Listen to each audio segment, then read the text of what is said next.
Hello, everybody. I'm not racist, but John doesn't understand how much blood is in the human body. There you go. That's basically a good Look, start. I actually don't believe this. I think a mistake has been made. Okay.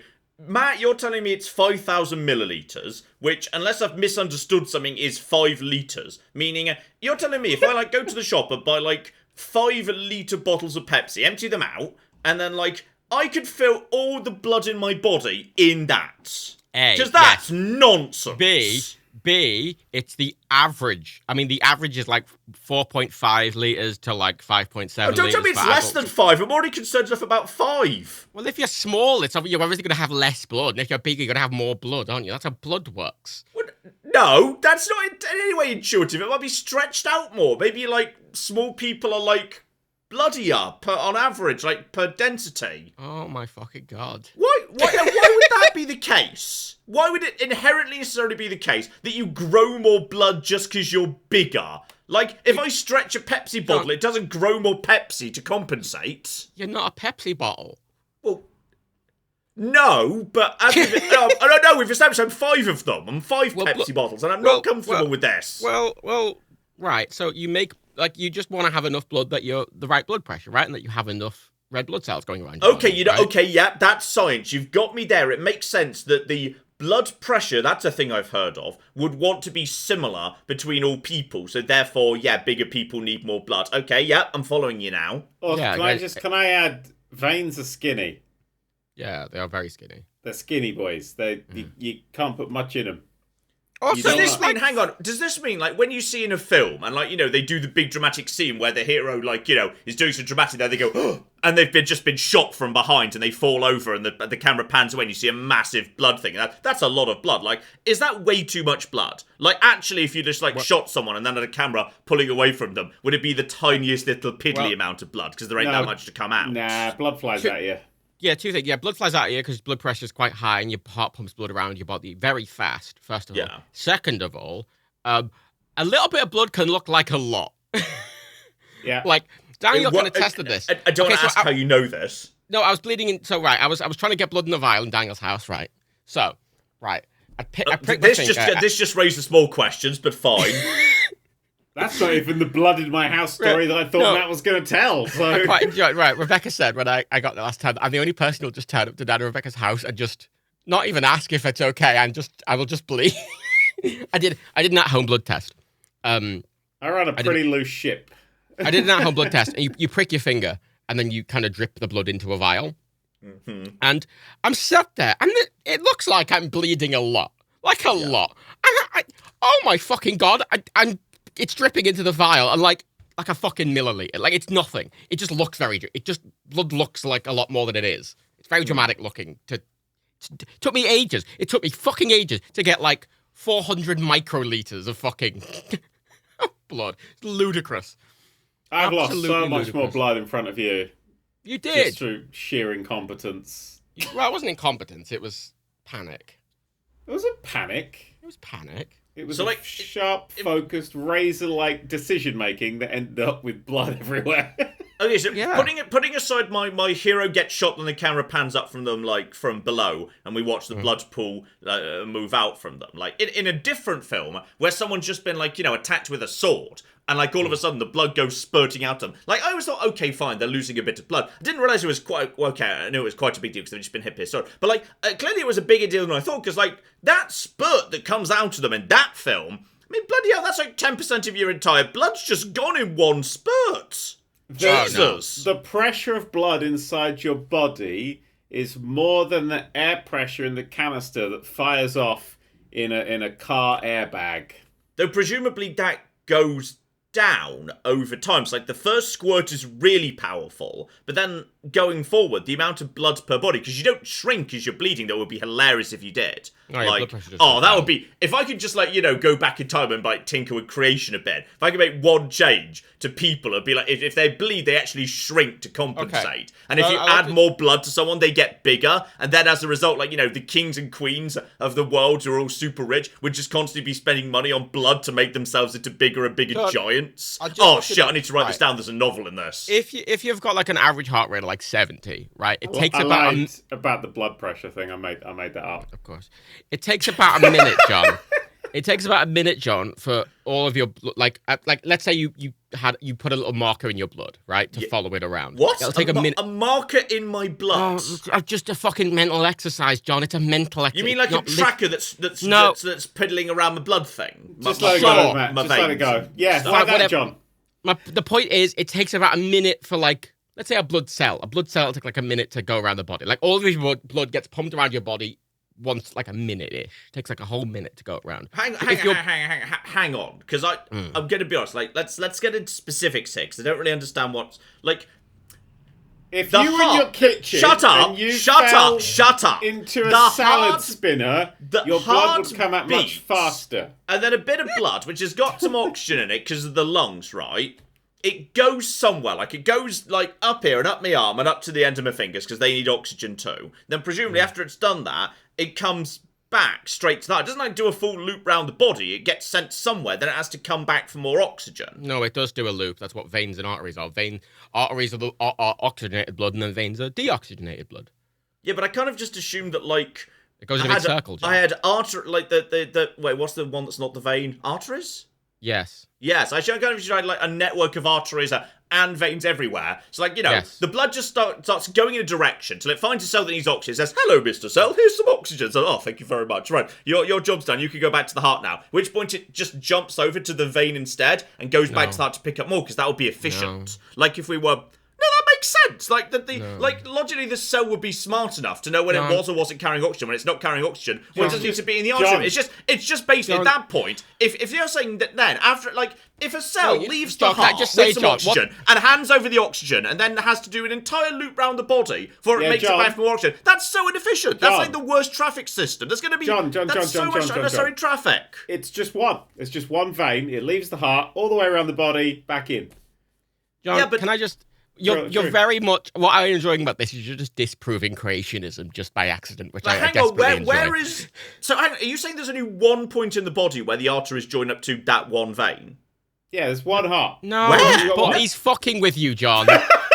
He's fucking... You fucking dumb cunt. He's fucking with you. Of course he's fucking with you. Matt, tell me Just give what's the- actually true about blood. Why did you willingly just go, oh, there must only be one... What? I mean, Matt's been talking as much bullshit as I have. He seems to have... like... Matt, No, tell me there's a what lot of actually is going on with blood. There's a lot of major arteries. Did you know blood looks like oil? It's all rainbowy until it's exposed to oxygen, and then it goes green. Oh my god! So it's. I'm not listening to Dan anymore. I just want to hear blood facts from Matt. Your blood circulates around your body, right? Yes. It goes out your heart into your lungs, gets the oxygen in your lungs, goes back into the heart, and gets pumped around the rest of your body. And it goes through, and then slowly, as it's going around your body, the red blood cells are depositing oxygen as they're just going through. Oh, right? because it's not one oxygen per blood cell. The blood cell's much bigger than the oxygen, so it can carry a bunch of oxygen. I don't know, but sure, why not? There's just Okay, a lot hang of. on. I feel like you're treating me like an idiot, and you've got no cocking clue. John, you've just. I think you're just making this up just as know. much as I am. John, I don't know how many fucking oxygen atoms a red blood cell carries. My point We is that need there's a a lot. doctor on the podcast. My point is that there's a We lot need of red blood. If you're a blood John- doctor, please let us know in the comments how blood works. My point is that there's a lot of. Can I just state that red I'm blood going to say the cells- word for that is a hematologist. Yeah. Red blood cells don't actually carry oxygen; they carry hemoglobin, which is what carries Yeah, the oxygen. there you go. I'm saying, look. I feel like we could again. If I could just go back and like tinker. Daniel, with he creation, believed there was one I'm artery in the taking body. I'm just trying to hemoglobin out, 'cause simplify it a little bit. that is the pointless middle management. That's the middleman. I disagree. Wouldn't it be more efficient if the red blood cells were just like oxygen, all aboard, right on you go, and off you go, and now I'm gonna hop, skip, and a jump straight over to the vein, back to that, boom, efficient humanity. Yeah, what if trains didn't stop at stations? That would be easier, wouldn't it? Anyway, let's talk about things that Matt have said. I can't remember what they were, but they were wrong. All of them were wrong. Matt, what's your degree in biology? What's yours? I follow J.K. Rowling on Twitter. She seems to know her shit. Yeah, that's right. I don't think she's ever tweeted anything that's wrong. Look, Okay, right? I've got a new theory about J.K. John- Rowling, right? Oh, Here's my God, new theory no. about J.K. God, Rowling. no. No, John, here we can go. I just say, I just did it like I was holding 500 mils of my blood in my hand like an hour ago. Like, it's quite a lot of blood, is my point. And he was looking at it, he was looking really close and seeing all the hemoglobin. Here's my theory about J.K. Rowling, right? J.K. Rowling tweeted that shit about wizards magicking away their shits in Hogwarts. Oh, I remember that. That was hilarious. Right, that was hilarious. She panicked about that. Right? So hard that is the most embarrassing thing that's ever happened to her. She was like, I literally will not be able to live this down. So what I'm going to do is I'm going to make it so if you search J.K. Rowling toilets, something else comes up.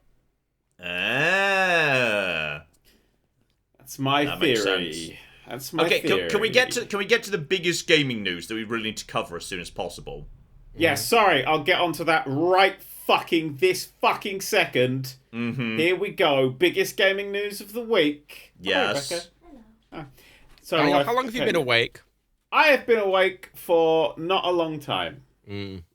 I took some recreational drugs for the first time yesterday, and they have done a number on me. He had an energy drink. I had an energy drink. I had That's all the recreational drug caffeine, which is a drug that people use for recreation. I'm gonna be honest, Matt. This is gonna be up to you to make fun of him for this because I've never done energy drinks either. I've done energy drinks. What do you mean John. Right? Like, well, yeah, you might say, "Oh, have you done heroin?" So have you done Red Bull? Yes. I haven't done Red It's Bull. the same thing on a sliding scale, isn't it? I've done Relentless. Basically, Red Bull is just like a gateway drug for LSD. Well, here's what happened, right? Here is my experience with it, right? I was like, it was on a meal deal. I was getting a meal deal. I like a meal deal for my lunch. But how much did it cost you? Because fuck, meal deals are getting unreasonable. Thank you, best friend. Oh, I've just been given a Starship Enterprise pancake. Oh, I don't know a Starship Enterprise pancake. Is your wife topless also? Is that like... No. Bruh? Yeah. Yeah. Meal deals and boot shoes were $2.95 for so long. God knows, they're probably not at 20 quid. There's the Star Trek logo on the thing. He had a thing. Because I cried this morning at Star Trek. Yeah. There's been some. Yeah, it was pretty. There's some. There's been some like people. £3.60. There's been some research with people who have ADHD, but it's like, oh, caffeine can be helpful. So Daniel was like, I'm going to have an energy drink. And what happened, I had a Daniel? Relentless, and I was like, I'm going to feel focused. I want to get a lot of writing done today. I've just been to the gym. I want to have an energy drink, and I want to focus up. About an hour after drinking the energy drink, I was unconscious, but like I died. He was asleep. He's asleep. He's very dramatic. No, but it was not a standard sleep. Isn't that the opposite of what that caffeine's supposed to Now, do? that's what I was thinking. I haven't looked into it because I have legitimately Did you only do woken this up wrong? quite Did you recently. pour it up your butt instead of drinking it or something so it worked backwards? Do you think that that's how things work, John? Yes, I assume so. Do you think suppositories give you illnesses? Admittedly, if you did take it as a suppository, it gets in your bloodstream a lot faster. That's why you're not supposed to do alcohol that way. Yeah, or you just inject it. Or maybe you just don't put alcohol up your ass because that just doesn't occur to you. But apparently Matt needs to be told much on the label.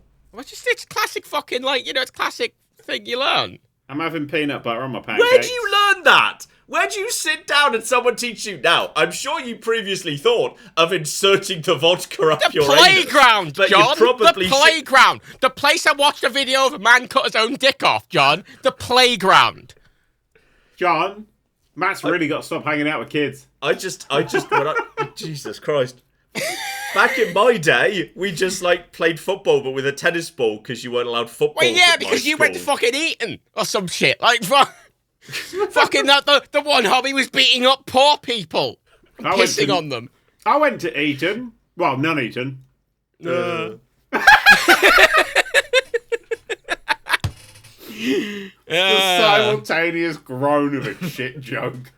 Interestingly, it's a beautiful thing. Okay, Daniel, let's get back to Dan, who inserted the Red Bull up his arse and fell asleep. No, this is the thing. Interestingly, Dan, apparently, right, if your liver's a bit wonky, right, caffeine can do worse. It can be bad because your liver also processes caffeine. Oh, well, here's the thing. So I had massive heart palpitations, and I thought I was going to die. Well, yeah, that would happen with caffeine. Yeah, so I probably shouldn't do caffeine anymore. No. Did you drink the whole can of Relentless? Yeah. Okay, right. So, can I make a third suggestion? Right. Instead of having a ludicrously large amount of caffeine or no caffeine, maybe just have a little bit. I drank as much blood as you lost.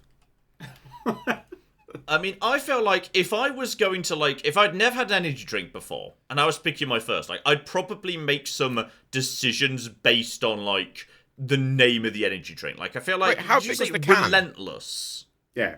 Like, that big feels was the like can? quite an extreme one to me. Like, Monster Oh my feels God. quite extreme. Red No, Bull? Okay, oh. that's mid-tier. No, genuinely, it's got There twice must be the one fucking with, like, caffeine a of Red nice, Bull. relaxing name. It's got fucking 160 milligrams of caffeine, Daniel. How much is that next to, like, something I might understand? A Red Bull is 80. Oh, how much is just, like, say, a Coke or a coffee? Coke, caffeine, content. Let me have a look. Slow. Anyway, I had a fun night. It sounds like, did you have to go to hospital? No, I was he's in just It sounds like you dramatic. should have gone to hospital. No, he's just dramatic. Anytime Daniel says anything medical, if it sounds like he should have went to hospital, he's over exaggerating it. If it sounds like he shouldn't have went to hospital, he's under exaggerating. He's literally dying. Yeah. If Daniel's like, oh, I'm grand, he's dying. But if he's like, oh, I almost died and I was unconscious, and oh my god, my heart almost came out of my chest, he's exaggerating. He's just being dramatic. If I bang my knee, I'll be like, oh my god, it's the worst pain ever, I'm literally dying. If I've been shot, I'll be like, yeah, I'm fine. That's fine. Okay. There's not actually that much blood in me if you think Okay. about it, so, you know. A can of Coke is 32 milligrams of caffeine. Okay. So maybe, Daniel, try like a can of Coke. Yeah, that would be a good Instead of starting point. fucking an entire can of Relentless. I Maybe. don't like Coke. Relentless I don't just feels like understand it. that's Well, not I'm the not one you saying Coke, start just with. That something feels with like less that's the one caffeine you in, work yeah. up to. You work up to that. Yeah, you No. don't just Because I said, there's something you haven't considered. I'm not a 80. pussy like you two. All right. Well, when no, it comes to Daniel, hardcore drugs, Daniel, like you caffeine, fucking had palpitations and fell asleep. Like, my body's a pussy. I am not. stop being a pussy. It's being stupid. Fucking classic Daniel. It's classic Daniel. It's minimalist or maximalist. I feel like I'm 90% confident if I had a Red Bull, I wouldn't suffer heart palpitations, then fall asleep. I mean, So, you might. know, You You might. I might do. Yeah. You know, it's true. Anyway, I'm alive. So That's don't good. worry about that. Yeah. Yeah. And we're here to talk about the biggest game news of the week, Yes. All right. Yeah. which is the release of Tron Legacy. Oh, for fuck's sake! It's the Ganondorf's Tron hot Identity. now. It's Wait. the Ganondorf's Tron hot. Identity. Tron 2.0. What was it? I've been fucking with Mike Bithell on our podcast so much that I forgot the actual name of his game. Oh shit. Tron Legacy was the film. Yeah, Tron Identity is the new game.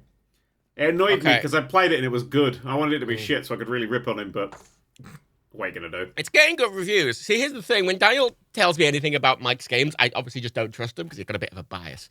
Yeah. But it's got I don't good have a general bias. reviews. Oh, you. Mike Bithell likes me because one of his games I tore a fucking new one. Oh, you did. That's a good point. You did. That was volume, wasn't it? Yeah, I really didn't like it. And I was like, it's a video about how this game Yeah. is shit. Yeah, it's got very positive reviews on Steam. Tron Identity. Yeah, it's Tron Identity. Yeah, I said so said. I'm going to get it on the Switch. I'll have to get it at some point. Wow. You don't even get a free copy. I didn't ask. I should ask. Hurry up. I just ask Mike. Hi, Mike, can I, instead of paying you money, can I just have a thing for free? I mean, it's a Disney property. It's probably getting a fraction of a penny for each sale, you know. That's a good point. It is Disney. Imagine working with Disney. If that's a point, you can call Chris Chibnall a cunt on this podcast. I call Chris Chibnall a cunt on the other podcast. It's not me that works with Disney. Yeah, that's a good point. That's a good point. I do enjoy occasionally having to edit out Mike's kind of racist rants against Disney. That's what I started with. I'm not racist, but just in case you've missed some of them. Oh yeah, like every episode I get like an edit note from Daniel. It's like, hey, at like fucking 1:32, you got to edit that out because Mike he said the N word like 70 times and it's bad for Disney's image. You know, he's using the Disney guidebook from the 1940s instead of now. Yeah. So he did. Yeah, Tron Identity is really good, but it super hates the Jews. Like, it really... it's so anti-Semitic. It's not. That was a joke by Tron I Identity. swear you made a joke like that on one of them that I had to cut out. Well, sometimes I offer the cuts. I don't think Mike has ever content cut anything. Right? I think that's important. Sometimes I'm like... aside I don't from wanna risk it, him Greg. occasionally blurting something out and going, wait, that's under NDA. Yeah, quite a few times. Because I distract him, I make him feel like a conversation, and then he's like, wait, I shouldn't have said that. I forgot we're recording. Occasionally, I just kind of, at the end of the podcast, think, should I just ask Matt to take out this? As no, there's no point. There's been worse in the past.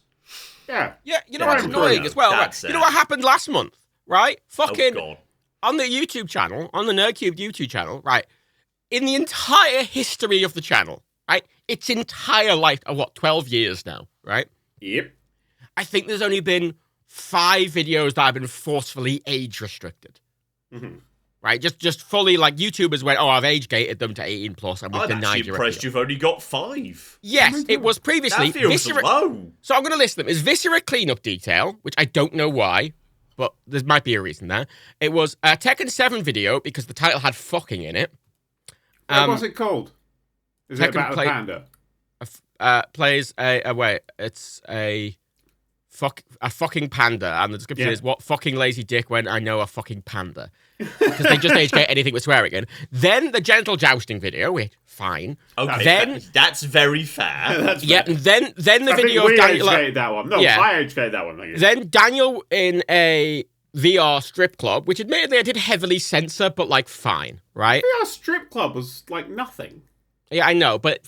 I can see there being a logic there, even if I disagree with it. And then there's 2 more recent ones, right? There was, from 2 years ago, there was the I Am Fish video. And the only reason I got age-gated is because there was, like, the word dick in the description. But that was it, right?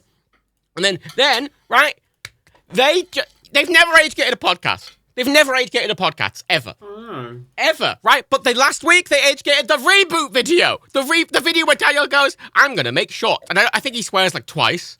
It's the tamest video I think we've ever made. And they age-gated it, and I appealed, and went, no, it probably breaks community guidelines. And I went, how? And they're like, no, you have to double-check the video. And I'm like, but what? Yeah, I think they've recently changed the algorithm for this, because I recently got a really weird one too, that they then denied on appeal with so fast it's clearly no human watched it. Like, it was like, you may be aware, I'm doing an Oblivion series right now, the old Bethesda action RPG. We're up to, like, part 80-something at the moment. And part Classic 54... John.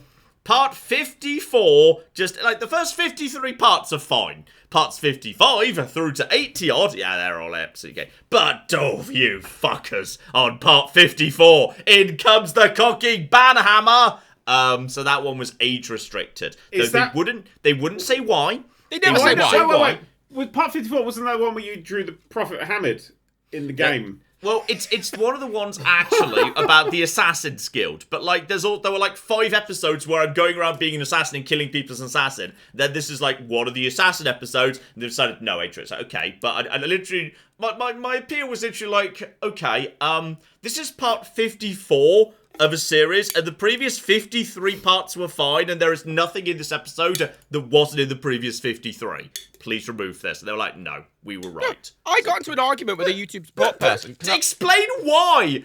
Give me the part of the video you think is bad! I was asking them why, right? And half of my argument was like, I mean, first of all, right?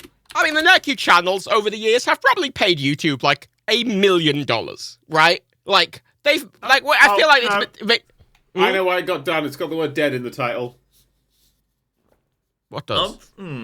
Part 54, deadline. It was I thought it was either going to be dead, death, or assassin. Oh no, you're wrong. Because out of interest whether that might be the issue, I uploaded an unlisted version, part 54.5, The Wholesome Adventures of Captain Cuddles. And that got grabbed too. No. So it's something in the video. But that's the frustrating thing with them. Because I read a journal, and the journal is on screen, and the algorithm can read the text that's on screen. And because it's an assassin's journal, it's a bit naughty. So I did include in the appeal, there is a journal on screen that is the journal of the assassin. However, it is clearly fictional content inside a fictional universe, and they're like, nah. They don't fucking review them, and they clearly, if any child that watches this would themselves become a supernatural assassin who can teleport and shit. I appreciate, right, that they can't, like, personally respond to every appeal, but, like, this is a fucking job, and, like, when they do that, it's a huge deal. It's not a job. Well, we're so much more popular on TikTok than anywhere else. Okay, we are now, but my point is, YouTube's made loads of fucking money for them over the years, right? And, like, I feel like at the bare goddamn minimum, they can give an explanation. They can be like, hello, it should be for... And, like, the reboot video, I was so annoyed about it because, like, every other one, I'm like, okay, I can see what some logic there is. I appealed that reboot video. It's 8 minutes long. I appealed it, and 30 seconds later, the appeal was denied. I'm like, no, human watched it. I'm like, fuck off. Yeah, at the Fuck bare minimum, off, they if the watched algorithm could detect something, tell us what the algorithm has detected. No, but this is why I'm confused, because it didn't get fucking age-gated for like a week after it went live. It was up for a week. And I don't know whether someone reported it or something. I don't fucking know. Yeah, but like, you just don't. That's the funny thing about YouTube. There's so many times where you just don't know what it is you've supposedly done wrong. And I was YouTube's like, just you've done something wrong, so I don't know what it is. Can you? I was going to re-upload it. I was going to re-upload it, but I genuinely have absolutely no idea what's objectionable in it. What to fix? Yeah. It has 2 swear words in it. And I said to the guy, I'm like, is it the swear word? He's like, oh, in the community guidelines, it says there can't be excessive or vulgar swearing. Like, that's the main focus of the video. And I'm like, he says fuck like twice. Like, was it too early on in the video? Because they seem to have basically changed their mind that now it's about when in the video something happens. I checked. No, there's none in the first 30 seconds. What is that point? Is it because know. younger people are into TikTok, so are only around for about a minute? So after that, they're not watching. So you just I don't know. being children. You mean, if you look up any video in analytics, so a terrifyingly large number of people don't make it past the first couple of... There is a big drop-off to any video after the first Oh my god, do you want to see the view retention fucking graphs on TikTok? Yeah, I love view retention graphs. On 1 minute videos, right? On a 1 minute video, the Dome Keeper video has 140,000 views, right? Yeah. Let's have a look at the analytics for the Dome Keeper video. Which also, just a side note about TikTok, right? It's amazing being on a platform that actually recommends your videos to people. It's Wild. a nice feeling. We got 104. We broke 100k on 2 of those shorts. Yeah. On YouTube, the widescreen separately edited combination of all of them. How many views has that got? Like 40k or something. And that is a platform where I've got how many subscribers? 35.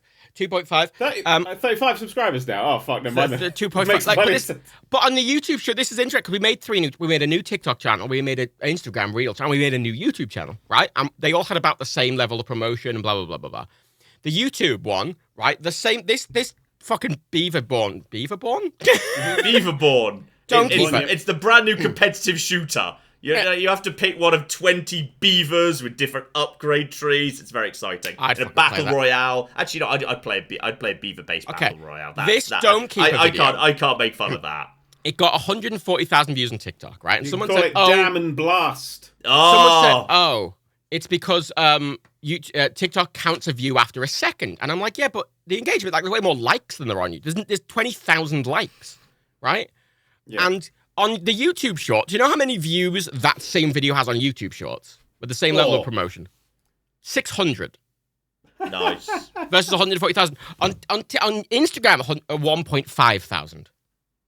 So, like, you need a lot more data points before you could draw conclusions, though, because that could be an anomalous result. No, we've done 3 videos. We've done 3 separate videos. TikTok. Oh, 3? Oh, well, then right to the fucking Journal of Science. TikTok. It's traffic sources. 95% is for you. It's just recommending it. Recommend. Its algorithm is wild. But literally, right? You know how YouTube shows you viewer retention graph? This is like understand key moments. It shows a dip at 2 seconds that viewers stopped watching. 2 seconds! You're dealing with a maybe slightly low attention audience that are very happy to skip on. That's getting to the end. But 30% watch the whole video. 30%. So we are still getting more videos. That's fucking great. But that's how good their algorithm is, right? Yeah, wild. 30% of people who were recommended that video were interested in that video. I get about 4 million YouTube recommendations, none of which are interesting to me. Most of which were fucking spoilers because Picard leaked, so go fuck yourself, YouTube. I got so fucked. Any cunt who posts leaked photographs in Twitter, YouTube thumbnails, literally I want you to all die. Actually die. Wow. That would be great. You're the worst people. Go fuck yourselves. Wow. Thank you. Amen. Fucking ruining the fucking reveals of this 9th episode. Fucking thumbnails. Wait, I'm looking at a graph. I'm looking at a graph. Oh, graphs. On YouTube, right? So this same video, right? Graphs. No, John likes graphs. I want to see the graph. The YouTube video for like the triple one with all 3 in. Yep. Right? Its viewer retention was 65% for the whole video, right? Which is pretty decent, I think. 65%. Fucking awful, but yeah, sure. It's okay. For now, I'd say that's okay. So, but on obviously TikTok, it's only 30%, which is a lot less. However, TikTok had 140,000 views versus YouTube's 35,000. So more people watched the whole thing on TikTok. More people liked it on TikTok. More people bookmarked it on TikTok. Wild. Absolutely wild. But so TikTok, when we were designing the shorts videos, because it's something we were coming into kind of going, I looked at what everyone else was doing, and there's not a lot of game recommendations, and there's not a lot of information being given out in a minute. And I thought that was the weakness of the current shorts TikTok system, is that people will either be doing sort of like a few recommendations in a 1-minute video where they kind of give you just the tiniest little thing. And I was like, it's got to just be a sales pitch, right? It's got to be the elevator pitch. That's what you've got. You need to write the elevator pitch for these games and make it funny and make it engaging. But because people are going to see it and then, if they're not interested, leave, title and a key image has to come up first. Literally, as soon as it starts, I'm like, Timberborn or Dome Keeper, because then you associate title and audio and visuals of the game. And I think that's super important in just getting things stuck in people's heads. If you're recommending games, I've been quite aggressive with the recommendations, I must admit. People like them. The response has been incredibly good. Yeah, we did quite a few trials and stuff. The subtitles was the hardest thing to get right. But Matt's hybrid system is fucking great. The next batch I recorded, I've got the batch after that written, so we're moving. There's fucking right. What's interesting about them, mainly, is... So currently, obviously... I mean, our goal with anything we do now, which is something I quite like, is never to just make money. We're doing TikTok because we kind of want to. Yeah. But I want to promote cool games in this. But I'm so curious, and this is the thing you might be interested in, John. So you can't. Yes. They have something called the Creator Fund, right? Because they don't run ads or do rev share like YouTube do. Once you hit 10,000 subscribers and 100,000 concurrent views in the last 30 days, and your account's a certain age, you can apply for the Creator Fund, and then you get like a cut from this sort of like just pot they've got for creators. And I'm very curious to see what that is actually like, because I imagine it's fucking terrible. It sounds like YouTube Premium revenue with extra steps. You know, it is. But I imagine instead of like YouTube Premium, where it's like people are paying like £18 a month, you're talking like 3 pence worth of ads. Cut down to like and distributed amongst like 1,000 people. Wait, does TikTok have any form of monetization? Is there a subscription tier anyone signs up to, or you can? The problem I had. How does the company make money? No, so they run ads, obviously. Selling data, algorithms. They don't sell data, interestingly. They just run ads. But they do. I was looking into. But there's no ad share. Is that why so many people on TikTok do sponsorships and things? Yes, well, they run ads in between. So when you're swiping through videos, occasionally one of them will be like an ad or like a sponsored video. But it's obviously not playing before or after another video, so it's not tied to any other person's content. It's just I'm not 100% in love with a platform where they're running ads on your content and you have no way of getting any of that. John, do I need to reiterate the 140,000 views on a brand new channel? Well, this is the thing. I'm curious, because the Creator Fund, as I say, does it, but I don't know how it works. And I want to talk to someone about it who does TikTok more properly. But genuinely, I don't know fucking anyone who does TikTok like that. I went on Daniel's Twitter and I was like, hello, does anyone... No one! Not a single... I don't know a single fucking person. I am stabbing in the dark. The Twitter algorithm's fucked. Like, no one saw that shit. Tweet. You have to, like, have actually physically sucked off Elon Musk to be seen. I swear, Twitter's getting actually worse. Like, the recommendations as well are getting really bad. Like, the For You tab is dreadful. It just has no idea what it's doing for me. Yeah, I mean, the icon of Twitter is now the dog. For me, it's back to being the old bird, but they did change it back. Really fucking weird week. Okay, so but I checked. So there's many ways that they do think. You can enable like tipping. You can have like a subscription to watch live. Like you can make people subscribe to watch you like live on TikTok. People can send you like gifts, which I think have some sort of monetary value. Problem is, I can't turn any of these on because they're all limited to someone with over 10,000 subscribers. And even though all the views add up to like 300,000 views or something ludicrous, we only have 7,000 followers. It's going up quite fast, though. It is, but I say I can't really attest to what any of these things do because I can't turn any of them on yet. But there's a load of options apparently. But I don't think people make much. People who do TikTok, I don't think make very much on it unless they do loads of sponsorships. Yeah, it's a very interesting platform.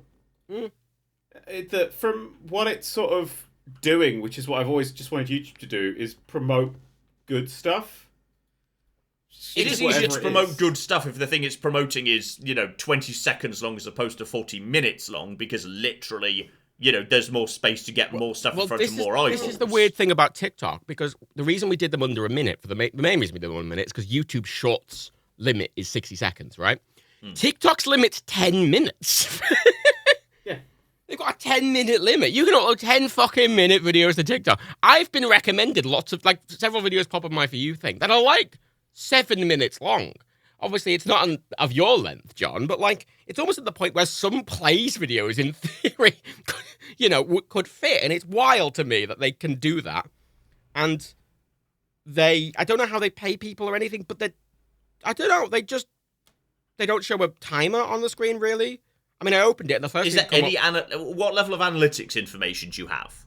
Here we go. This is the John curiosity here. Absolutely. I want to know about data transparency. Who John was so excited. I gave him the fucking folder. Data transparency is sexy as shit. I gave John the folder with all the fucking watch data for the NerdCube channel in, because he was like, oh, I want to look. He was so excited. Bless him. God. Analytics. There is. I mean, basically, my dream scenario is just to wake up and just at the bottom of the bed is Aubrey Plaza doing a sexy dance behind, but it's like a striptease where she's hiding behind a chart on a stand, and there's a line that goes up, but the chart's really well attested, and the axis is really well labeled, and if you dig in, and there's really good data visualization. So you've got good data visualization and you've got Aubrey Plaza. That's kind of my dream scenario right there. They give me where the view came from, where they watched it, total time watched, average time watched, how many people watched the full video, how many of the audience reached it, views per region. Is this just a number, or can you see all of this as visualized as charts and graphs? It's showing me a graph. I mean, there's a download button. I can download a spreadsheet. Oh, is it a CSV? Can you just download just a pure CSV of all the data? So I love John a lot because the genuine excitement in that voice. Can you know a CSV? Ooh. No. That it's really important. But okay. The thing that the worst thing about YouTube analytics is, you cannot. There is no unique identifier, even if it's anonymized per users. There's no way to track an individual user journey. All data points exist as independent anonymous blobs. But I want to be able to track user journeys, across end cards, recommended videos, in and out of the channel. If someone watches one particular video, how long is it till they come back? If they do, is there a particular genre or length of video that means that for a first-time viewer, are they more likely to come back? Give me that data! They don't, the fuckers. Oh, no, I like data to say privacy. cunt. I like to write rude jokes about Rishi Sunak and say the word cunt. That's my... I like to thinly veil leftist agenda. I'm very leftist now, I've decided. Oh, do you want to know I used to be really right-wing. Oh, I want to know a fun thing if it's about data. What's sort of about data? Okay, I don't need to be in this episode. I'm just going to go. Right. No, because I did all those home blood tests. We haven't talked about sexy Ganondorf properly yet, fuck's sake. No, all the blood tests I got back, right? Two things, right? As the vegan we understand. SJW. Okay, you've already admitted you don't know anything about blood. No, but I got tests, right? I got some blood tests, right? And one of the things ask the blood doctor about the blood test while you were there, dear oh dear.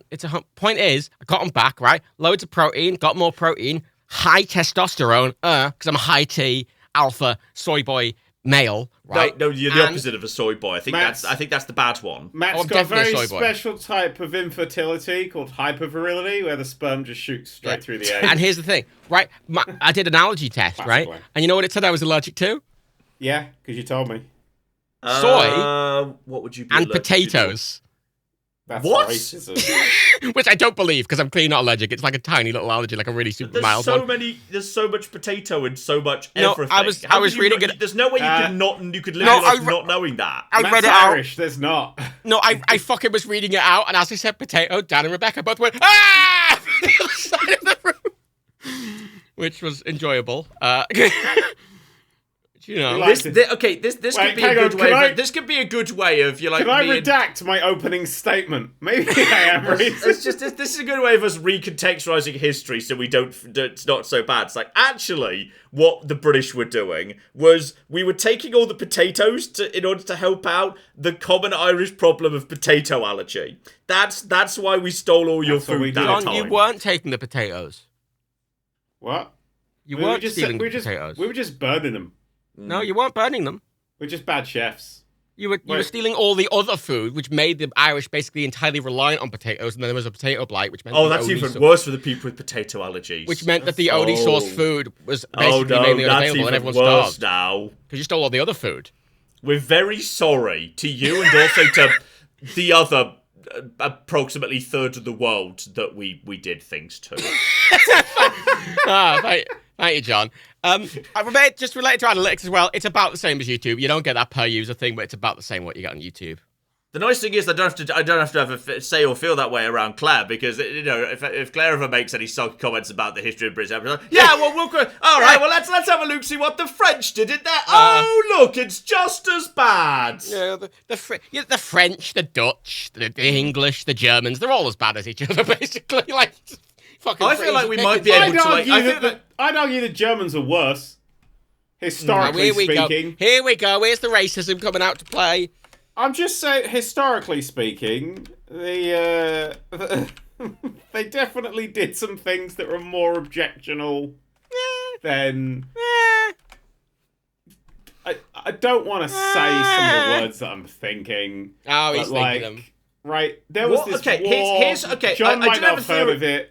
Where I did have a theory about this, by the way, trying to figure out the worst situation. And I've got a theory, which is, what if the worst people are the Belgians?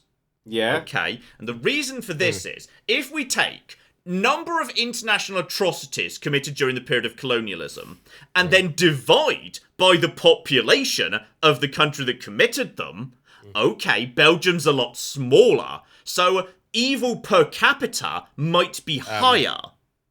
Technically? Wasn't Belgium I am not drunk enough for this conversation right now. Wasn't if we here's the thing, like if we calculate evil per capita, then potentially it might be not so bad. Monaco. I mean, no, I was going to say though, they seceded from the Netherlands in the 1830s. So if anything, they were like, "Fuck you, the Dutch," which I feel like negates some of that. Evil per capita just sounds like Monaco. That's what that's actually the slogan for that. That's a good point, Monaco. Yeah, you're Monaco. No, the Vatican. It'll be the Vatican. Oh, you know what? No, evil but there's per like capita's got to be quite high. Yeah. Like 2 people living in the Vatican. Yeah, they're both pedos. One's the Pope and one's a young boy. Like. Jesus, they managed to get the young to be.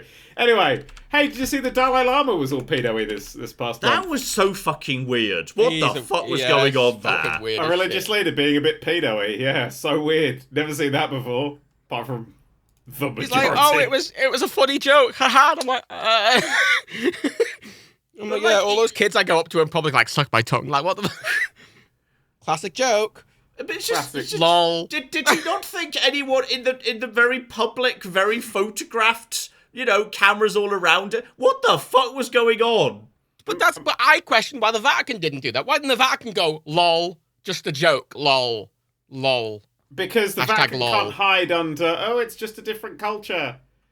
They're just kind of white bread, aren't they? They're just every culture. They're just the one we know. We know that's not in the culture. I don't want to be near children. They're sticky. It's not how we're built. But you can go, oh no, it's a different culture over there, and then it's not just being pedos. Okay, so far, Daniel's been racist to the Germans. The Portuguese. Whoa! I want to discuss Hot Ganondorf. I was saying that the Nazis did some bad stuff. All right, sorry, that's fairly not controversial. It is for a fucking YouTuber, right? Let's be real about that. My current name on Marvel Snap is famous YouTuber, and my picture is Red Skull. And it makes me laugh every time. It's good. It's good. I like. I don't. But no, that wasn't. I'm saying. What I'm saying is, it's not. It's just there's this blanket that the people try and play for other places. When you hear that From Software's got loads of crunch and it goes, oh, it's actually just a culture issue. You're like, yeah, but it's. Daniel, I looked at. There's an article from the Independent from an hour ago, which is the title is Dalai Lama: The Significance of Tongue Greetings in Tibetan Culture. And there it is. Yeah. It's shit like that. Actually, if there's any validity to that, then surely they must be able to produce a very long list of other people of all different ages and genders sucking the Dalai Lama's tongue on a regular basis during public greetings. There would be a huge amount of supporting evidence to this. And their argument would have been just a bit of fun, wouldn't it? Just a prank, bro. Yeah, you'd probably say that and go, yeah, in that culture, they suck each other's tongues to say hello. That's fucking weird. That would have been on QI. Like, fucking Stephen Fry would have been, well, I used to greet people like that. And everyone would go, oh, he's so funny. That would have been... Expression of emotions and manners today has been melded together and become vividly westernized. A Tibetan activist in exile wrote on Twitter, bringing in a narrative of other cultures, customs, and social influence on gender and sexuality to interpret Tibetan way of expression is heinous. Sticking out your tongue is traditionally a sign of respect or agreement and has been used as a greeting in Tibetan culture, according to the Institute of East Asian Studies at the University of California, Berkeley. Yeah, but saluting someone's seen as a sign of respect and shit. But if someone started sucking on my fucking fingers while I was doing it, I'd go, hey, what's happening here? Yeah, that's the thing. The sticky out tongue thing. The suck... yeah. Yeah, the suck bit doesn't seem to like it. No, this article doesn't mention the tongue sucking. It's just like, people stick their tongues out of each other in Tibetan culture, and I'm like, that's not the bit that anyone has a problem with. That's a phrase, isn't it? This article doesn't mention the tongue sucking. Child rights activist said we should not normalize child molestation under the garb of playful behavior with children. You know what? That's right. That's a very, very mild, neutral way of saying something quite correct, yeah? Yeah. Definitely, yeah, that's definitely a very, They could have gone, I must admit, they could have gone a little harder on that, but related to child molestation, Sexy Ganondorf, right, so. Yes! I brought it around. Wait, what? I brought it around. Zelda's clearly a child.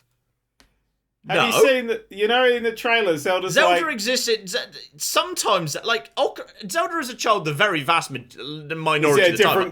John, is it a different culture thing? Is that what you're about? No, Ocarina of Time. There's literally a time jump while Link's trapped in the sacred realm. There is child Link and adult Link. And as a result, when you're playing as child Link, you expect Zelda to be a child, and when you're playing as adult Link, you expect Zelda to be an adult. That's just how it is. Like Wind Waker, they're both children. And Twilight Princess, they're both adults. That's what? What do you want about, Matt? Oh, okay, so she's got the body of a teenager, but she's actually 100, which is a very classic Japanese way of skirting around. I want to point out.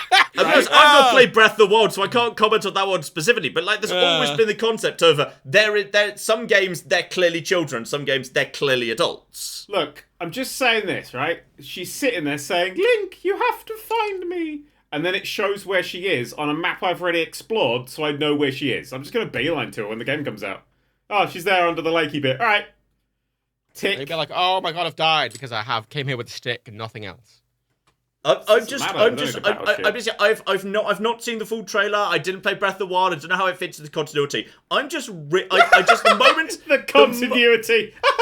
Exactly. The massive the continuity was a mess as long ago as GameCube territory. It's fine. But what I really want, the moment I saw sexy Ganondorf just standing there being sexy, I want a Zelda game where everyone involved at the start is fully aware of, the theories of reincarnation, and the hero in green gets reincarnated into any time where, they're needed, and joins up with Zelda and fights the Prince of Evil and Ganondorf and Triforce, etc., etc. And I just want Ganondorf to just rock up and be incredibly sexy and charismatic and just charm the fuck out of everyone. He's like, hello, it's me, Prince of Evil. I know, in your culture, evil means bad. It's actually a place where I come. Funny joke, we laugh about it all the time.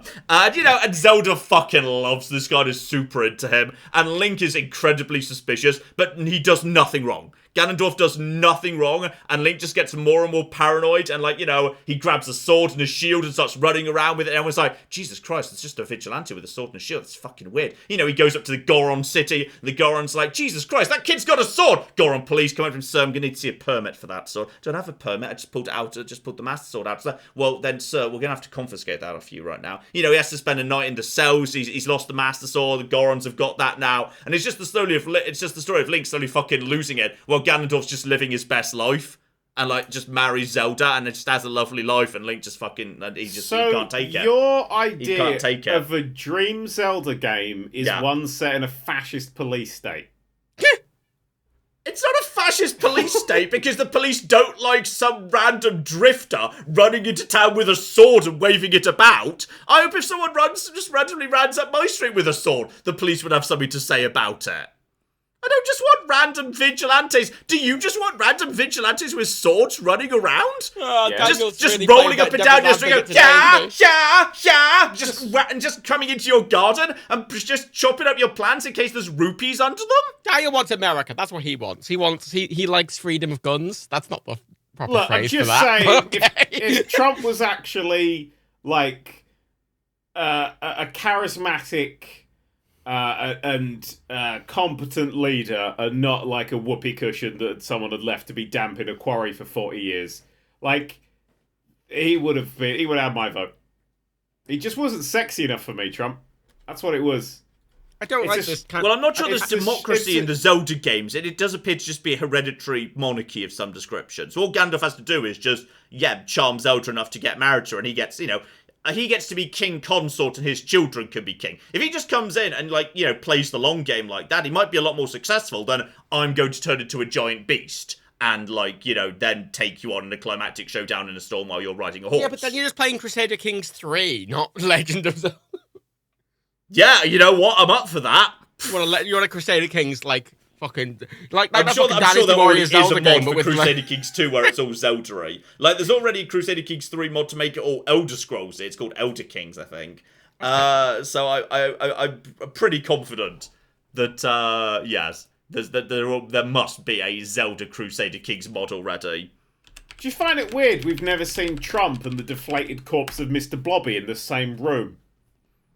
Interesting. I was speaking to my family the other day about possibly getting a Mr. Blobby tattoo, right? Okay. And their biggest Blobby, concern... Blobby. That's what I said, right? But their biggest concern was, what if Mr. Blobby turns out to be a pedophile? And I'm like, first of all... I'm just going to put this out. First of all, Mr. Blobby is definitely a paedophile. That's what I said, right? Yeah. So I was like, A, right? But B, Blobby.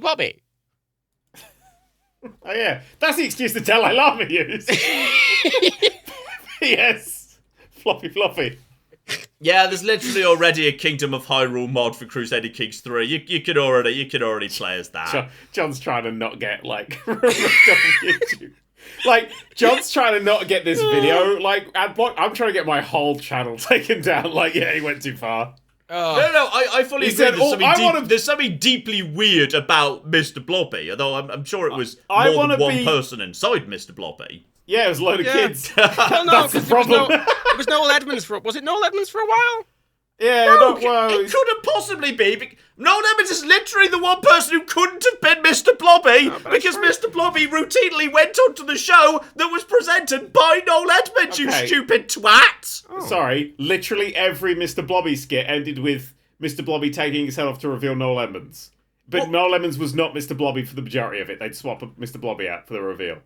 Yes. Also, can I just say as well... So, there you go, John. Two people have betrayed Mr. Blobby. Someone called Barry Killerby and someone else called Paul Denson. Also, when on you the say Wikipedia- betrayed Mr. Blobby... Portrayed. Oh, right! My idiot. version was way more exciting.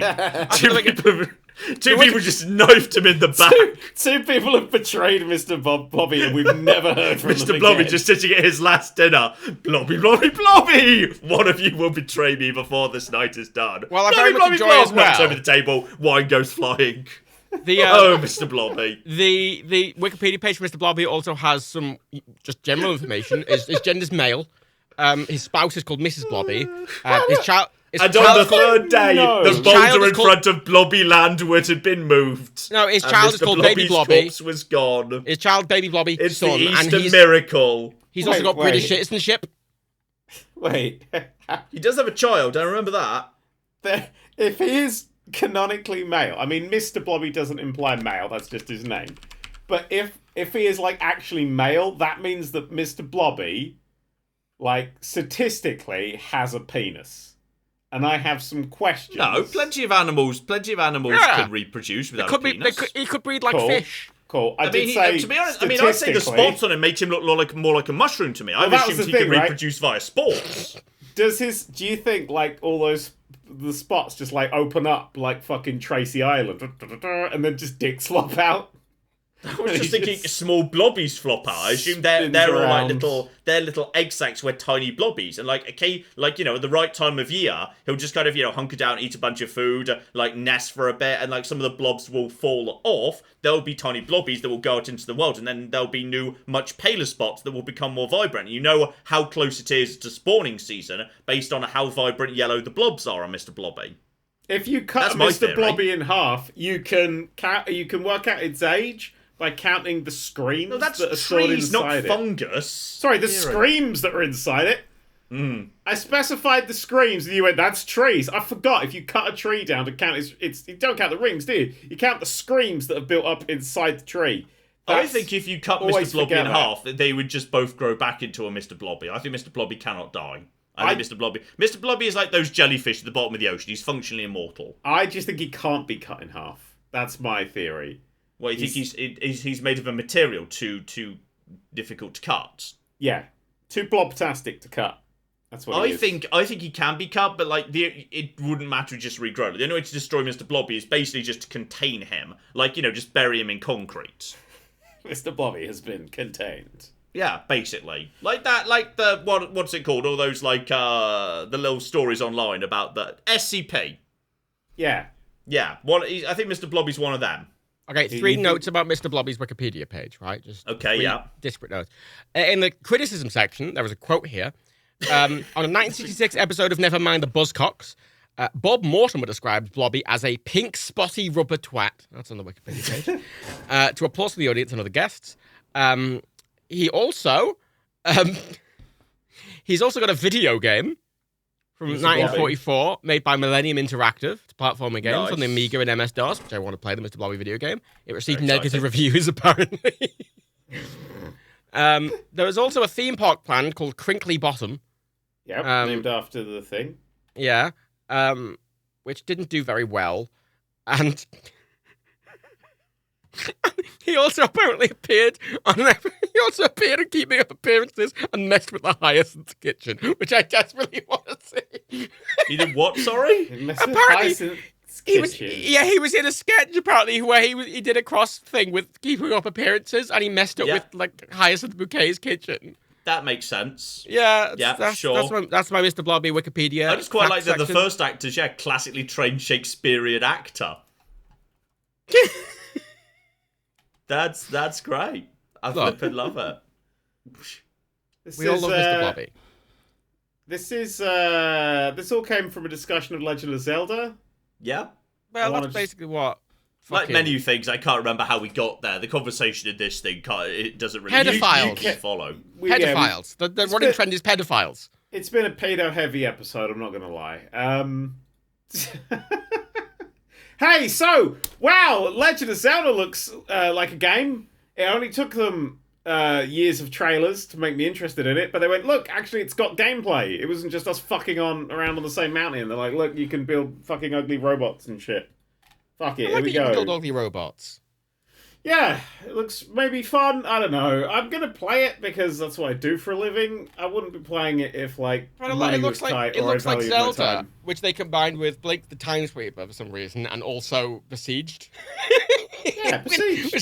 which is a weird combination of It's just got to be a case of, like... See, my brain just went straight to Banjo-Kazooie Nuts and Bolts. That's because you're old, John. That's because you're old and played all the wrong games.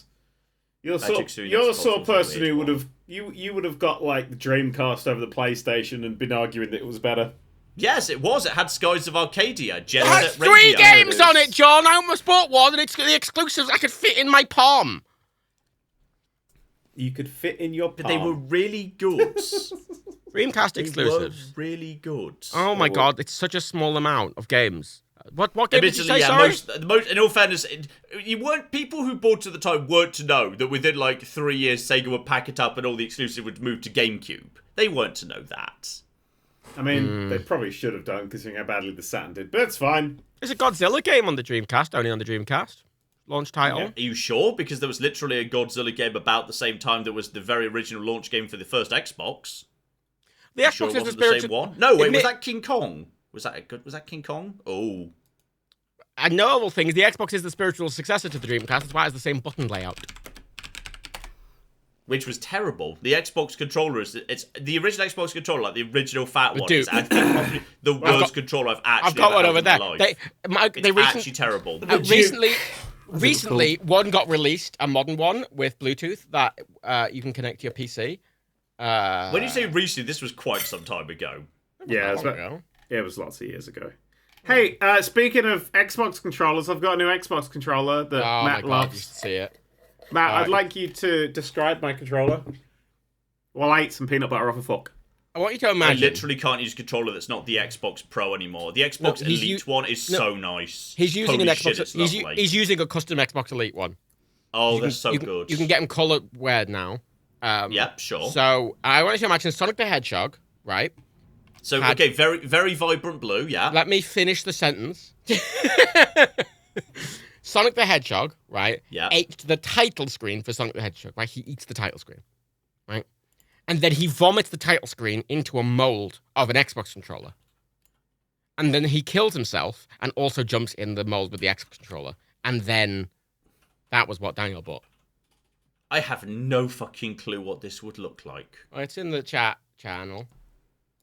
Ah! Oh, it's horrible! What? Fuck Why you! did you ruin such a good controller? You can't change the colour of the fucking rubber, though, annoyingly. The rubber has to be black. Very frustrating. Fuck you, it's the most beautiful thing I've ever seen in my entire life. It's so ugly. It's like a child drew it in. Really a dumb child. Like, not one of the children who's, like, good at art. Like, a real, like, oh no. That is what happened, right? That is what happened. It's horrible. And the light blue of the X against the darker blue of the controller. That's hideous. The purple D-pad is what gets me, if I'm honest. Yeah, that's quite bad too. John doesn't like my controller. Is John an idiot? I mean, for this, not just generally. It's a beautiful controller. It's a beautiful controller. Oh, who said that? An artist. Awful. Who said that? It's an artist. awful. Someone who And your sells wife. art.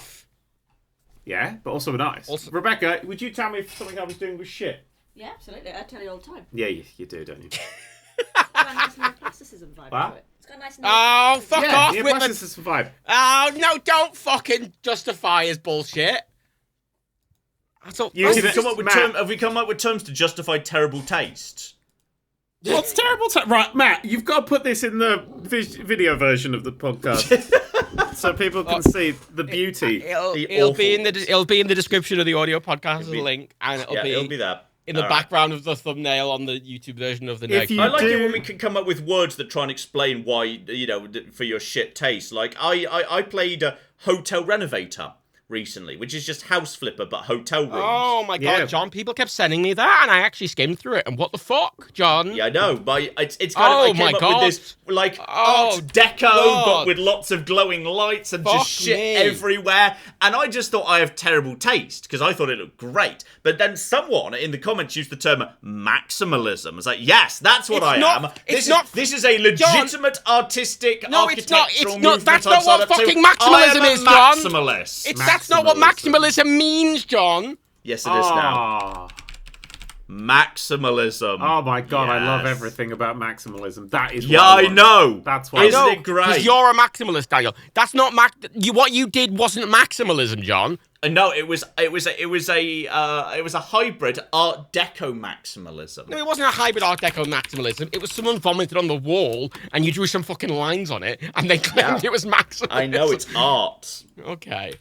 It's art. Oh, look at me. I put lots of disparate things together, and I'm going to give it a term to make it sound more reasonable. I'm sorry. Exactly. Sorry. Give me the fucking Turner Prize. Let's be on the absolutely. way. You cannot fucking criticize Daniel's controller with that bullshit that you thought was good. And as much as Rebecca's comment about it being neoplasticism was kind of bullshit, it is a true statement. That would be considered neoplasticism. Your fucking thing would not be considered maximalism to anyone with a fucking art degree. Piece of shit. Fuck you. Hi.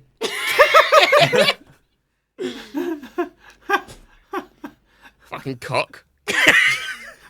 Wow. Jesus Christ. Jesus Christ. What's happening? Sorry, John. It was justified. He's went quiet now. He's guilty. He knows he's in the wrong. My hotel rooms were great.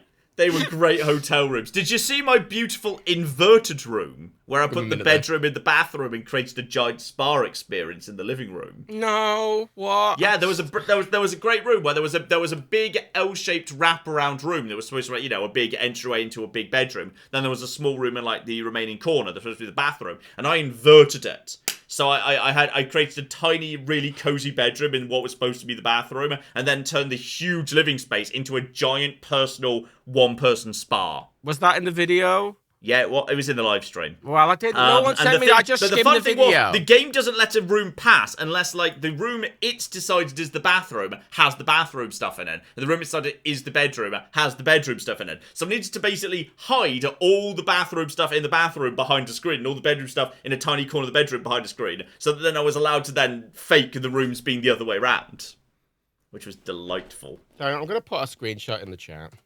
I'm looking at Hot Toys on eBay. What? Oh my god. Yeah! Put the Hot Toys down. Look at the fucking... Look at that. Oh. What hideous. That's not fucking maximalism. Art Deco maximalism. No, it's not maximalism. There's nothing maximalist about it. It's very little furniture. Maximalism requires lots of things. That's a bad angle of the room. That's a bad angle of the room. There are better angles of that. I would describe this to the people listening. Imagine if Derek Trotter went to IKEA.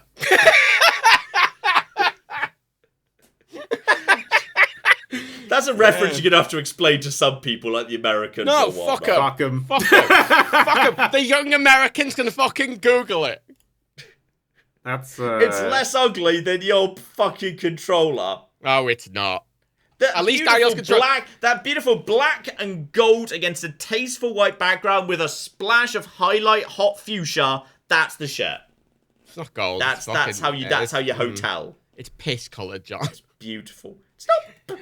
Okay, you need to see. Okay, least, after you're done with your blood doctor, you need to see a urine doctor if your urine's that colour. Well, actually, a cardiologist will do urine as well. But Daniel's controller is at least a distinct style all in one. Like, it actually fits with itself.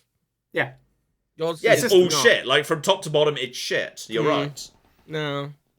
I will physically fight you, John. This is the thing, John. I agree it's an ugly kind of controller, but it's beautifully ugly. What? Beautiful. It's beautiful in its ugliness. Wrong. You're all fucking wrong. It's I like it. Stunning. I like it. I do think it's stunning in a beautifully ugly way. Stunning. In a beautifully ugly. A bit like Mr. Blobby, you know? No, what is happening in this conversation? Blobby. Blobby. They kept going on about why I shouldn't get a Mr. Blobby tattoo, and I'm like, but yeah, if the guy it's Mr. Blobby is an icon, you know? Can't stop Mr. Blobby. Blobby. Well, you could. Literally, Mr. Blobby retired and they had to replace him with a different Mr. Blobby. Exactly. So it's not just one guy anymore. It's just an image. And it's not like Mr. Blobby, the actual suit, is going to come out being like, oh, Mr. Blobby, the character's been diddling kids. Do you notice, however, that neither of the actors who played him have their own Wikipedia page? Almost like this is just, these are fake names. Oh, they're just very... We don't realise terrifying secret that Mr. Blobby was actually Barry was recovered from a crashed spacecraft some years ago. There's been interviews with Barry, and you wouldn't want to say that you're Mr. Blobby. I feel that's a thing you don't want to say. Well, so let's be honest. These are no British people playing Mr. Blobby. It's not exactly a high-profile role that I think will get you a Wikipedia page. Well, we all know who Mr. Blobby is. I disagree with you, actually, Matt, which is, if you you showed it to a party, like, oh yeah, I do some theatre, I played King Lear once, but alright, fine. Lots of people have played King Lear, there's been so many productions of King Lear over the years. But if you showed to a party and say, I actually play Mr. Blobby, I'd be like, holy shit, you play Mr. Blobby? Because there's only one. It's special. Like, I'd say that's quite a high-profile role. There can be only not one. on Wikipedia. It's like a high-profile role for certain people of a certain age in England. Like it's a very a limited group, you know. Like there isn't one person who is currently the King Lear, but there is one person who is currently the Mr. Blobby. It's like the Doctor. Yeah, but here's the problem. The Blobby. Right. I will guarantee you that the vast majority of people listening to this podcast this entire time will have been going, who the fuck is Mr. Blobby? We've been talking about Mr. Blobby everyone knows. Googled it. Yeah, but every other thing we've explained what things look like, and at no point have we contextualized what Mr. Blobby is. I've explained he's got yellow spots that produce more blobbies on him. What more do you need to know? Yeah, no, I think that's fine. There's an assumption that I think that we can't really have have.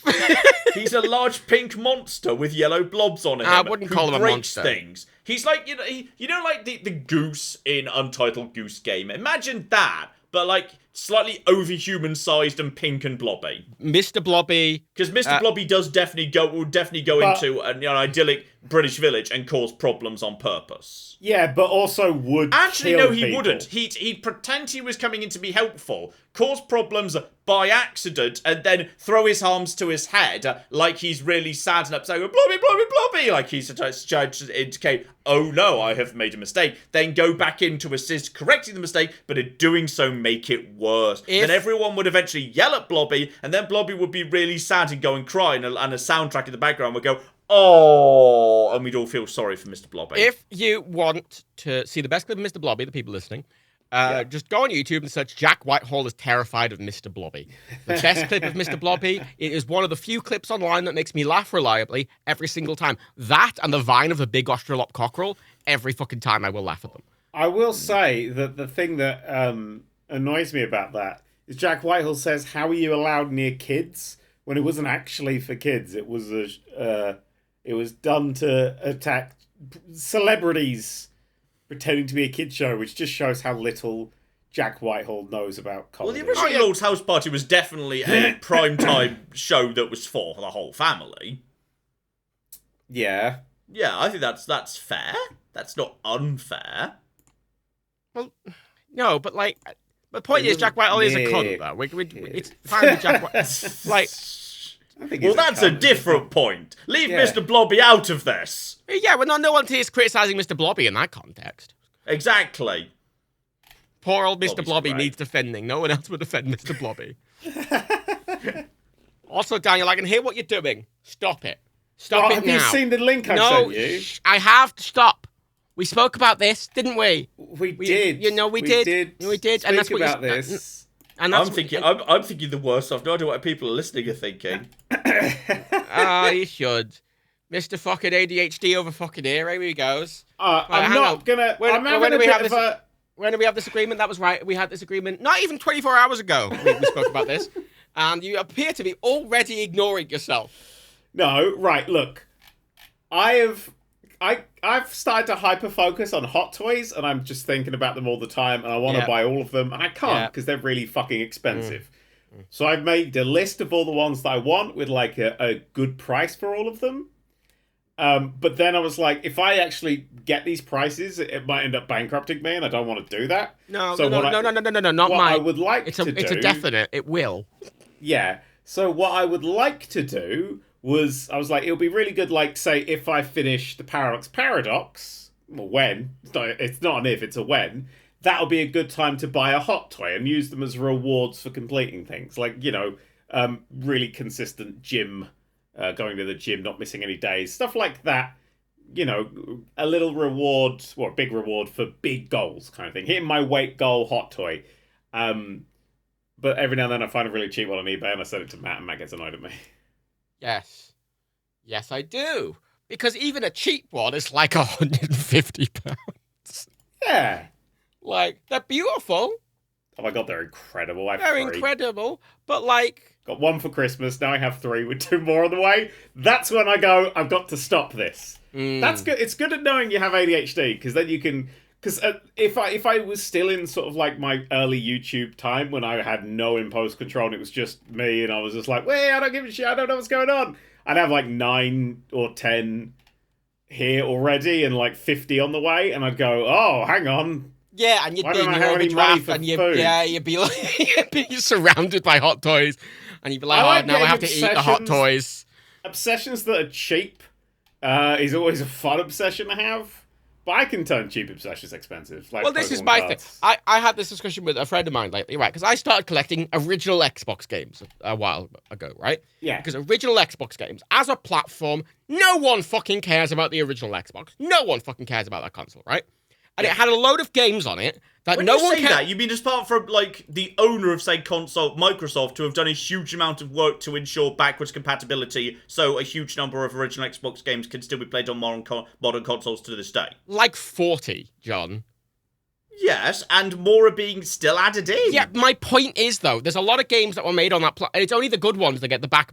There's a load of games for the original Xbox that were only made for the original Xbox or were made for that era that no one fucking cared about. That were just games that came out, everyone went, this is a bit shit, and never thought about again. And good old Fallout Brotherhood of Steel. But genuinely, right, I love those kind of taking things. And the great thing about Xbox games is they're rare because no one fucking had them. So you go into a CX and there's 3. But because no one wants them, they're like £1 each, right? They're nothing. I've gotten so many fucking Xbox games for no money. And my friend, he wanted to start joining in as well and collecting, right? Because I'm enjoying it because they're fun to try and find. There's a bit of like a searching for them. They're not common like PS2 games. They're cheap. And there's about 100 exclusives. And so it's possible that I can get all the exclusives. That's a nice goal to have, right? My friend started collecting Vita games. We went to a few CEXs one day. He bought 3 Vita games. I bought 30 Xbox games, and he spent more money than me. Are you just collecting these, though, or are you actually playing them? I was going to do them on my stream, because I was doing, a couple of years ago, before I got really sick, I was doing a backlog slog stream where I was going through all the old games. And my intention is to bring that back at some point. I just haven't yet, because I've still not been feeling great. And today was the first day I was like, yeah, I feel good. So then I gave a load of my blood away. Classic Matt. I collected Virtual Boy games. That's what I really got into. and once I had both of them, that was a good feeling. That's a then joke. You played them, and then it wasn't a good feeling. The feeling was nausea and death. One of the worst games I'd love to play made. one of those. I would love to play one of those. I've played on a Virtual Boy. It is what's the best way of describing one of the worst gaming experiences I've ever had? It's going to be the worst thing ever. You're like, I'm not. I mean, maybe some people can. I just got an instant headache. I cannot do that. Everyone got an instant headache. That was everyone did. There must be some people who couldn't, because they must have tested. Like, they must have found some testers who were like, yeah, this is good. You should release this. You're talking about the company that used to have, until literally the most recent console, all of their controllers were rectangles.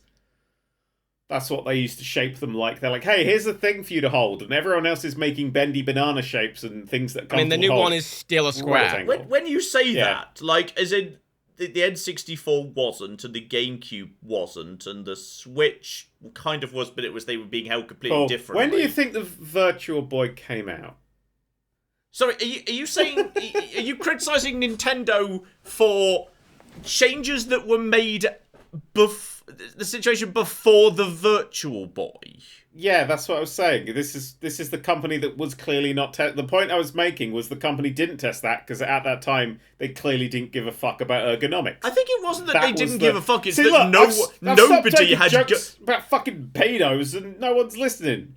I think in 95. I think there was. I don't think it's that Nintendo didn't give a shit. It's just that nobody knew how to make a good controller at that point. They did. Like it was a good 15 years later, and Microsoft released the original Xbox controller, which was truly a baffling piece of shit. Wildly though, that original Xbox controller they only released for the States and Europe. The S controller, the one it eventually got replaced with, that's what they made for Japan. That was the one that was released in Japan. So the Japan already got that fucking controller entirely. I mean, I think the first controller that's probably the ancestor of the current standard controller is probably the original PlayStation, which, though it needs, a lot of work, is broadly the same sort of shape in your hands and button layout as basically every controller that came after it would go on to be. I think it was the original Sony-designed PlayStation controller that was really... I think that's the turning point in gaming history. So the fact that the PlayStation controller came out like a year before the Virtual Boy doesn't Gonna be honest, I if you'd asked me when the Virtual Boy came out, I estimated it was earlier than that. I'm reading its Wikipedia page, and it launched on July 21st, 95, and it was discontinued in Japan on December 22nd, 1995. It didn't even last 6 fucking months. Woo! I mean, Nintendo clearly. I mean, PlayStation was that's the fun 994. thing. Yeah. That's the fun thing, of course, which is, though clearly Nintendo was still messing around with all sorts of ideas at that point, because the N64 controller is a baffling thing. Interesting in its own way, but the three-pronged design is you don't truly want a decision. controller to be interesting. You don't want, but you don't want to then get in a obviously- car and it's got an interesting steering wheel. But then I think the point where I think we all knew the game was up for weird, innovative controllers that were going to change wacky shapes was the pen when GameCube came out, and it was basically just a slightly different variant of the original PlayStation and PlayStation 2.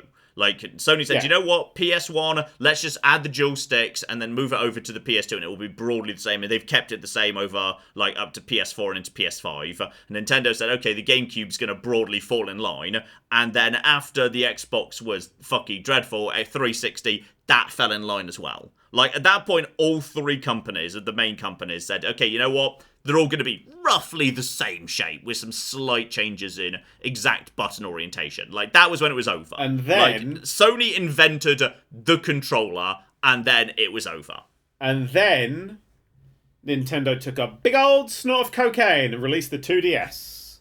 Yeah, some of the DSs are not the most comfortable things to hold. The shoulder buttons are a little bit out of the way, in a way. That's true. The Wii U is... But, they've come back to it because, the Switch has basically reverted... Like, the Switch Pro is functionally very similar to the original PlayStation controller. Like, it's the end of controller history, right there. The original PlayStation. Like, who designed that thing? I'm going to give that person a shout-out right now.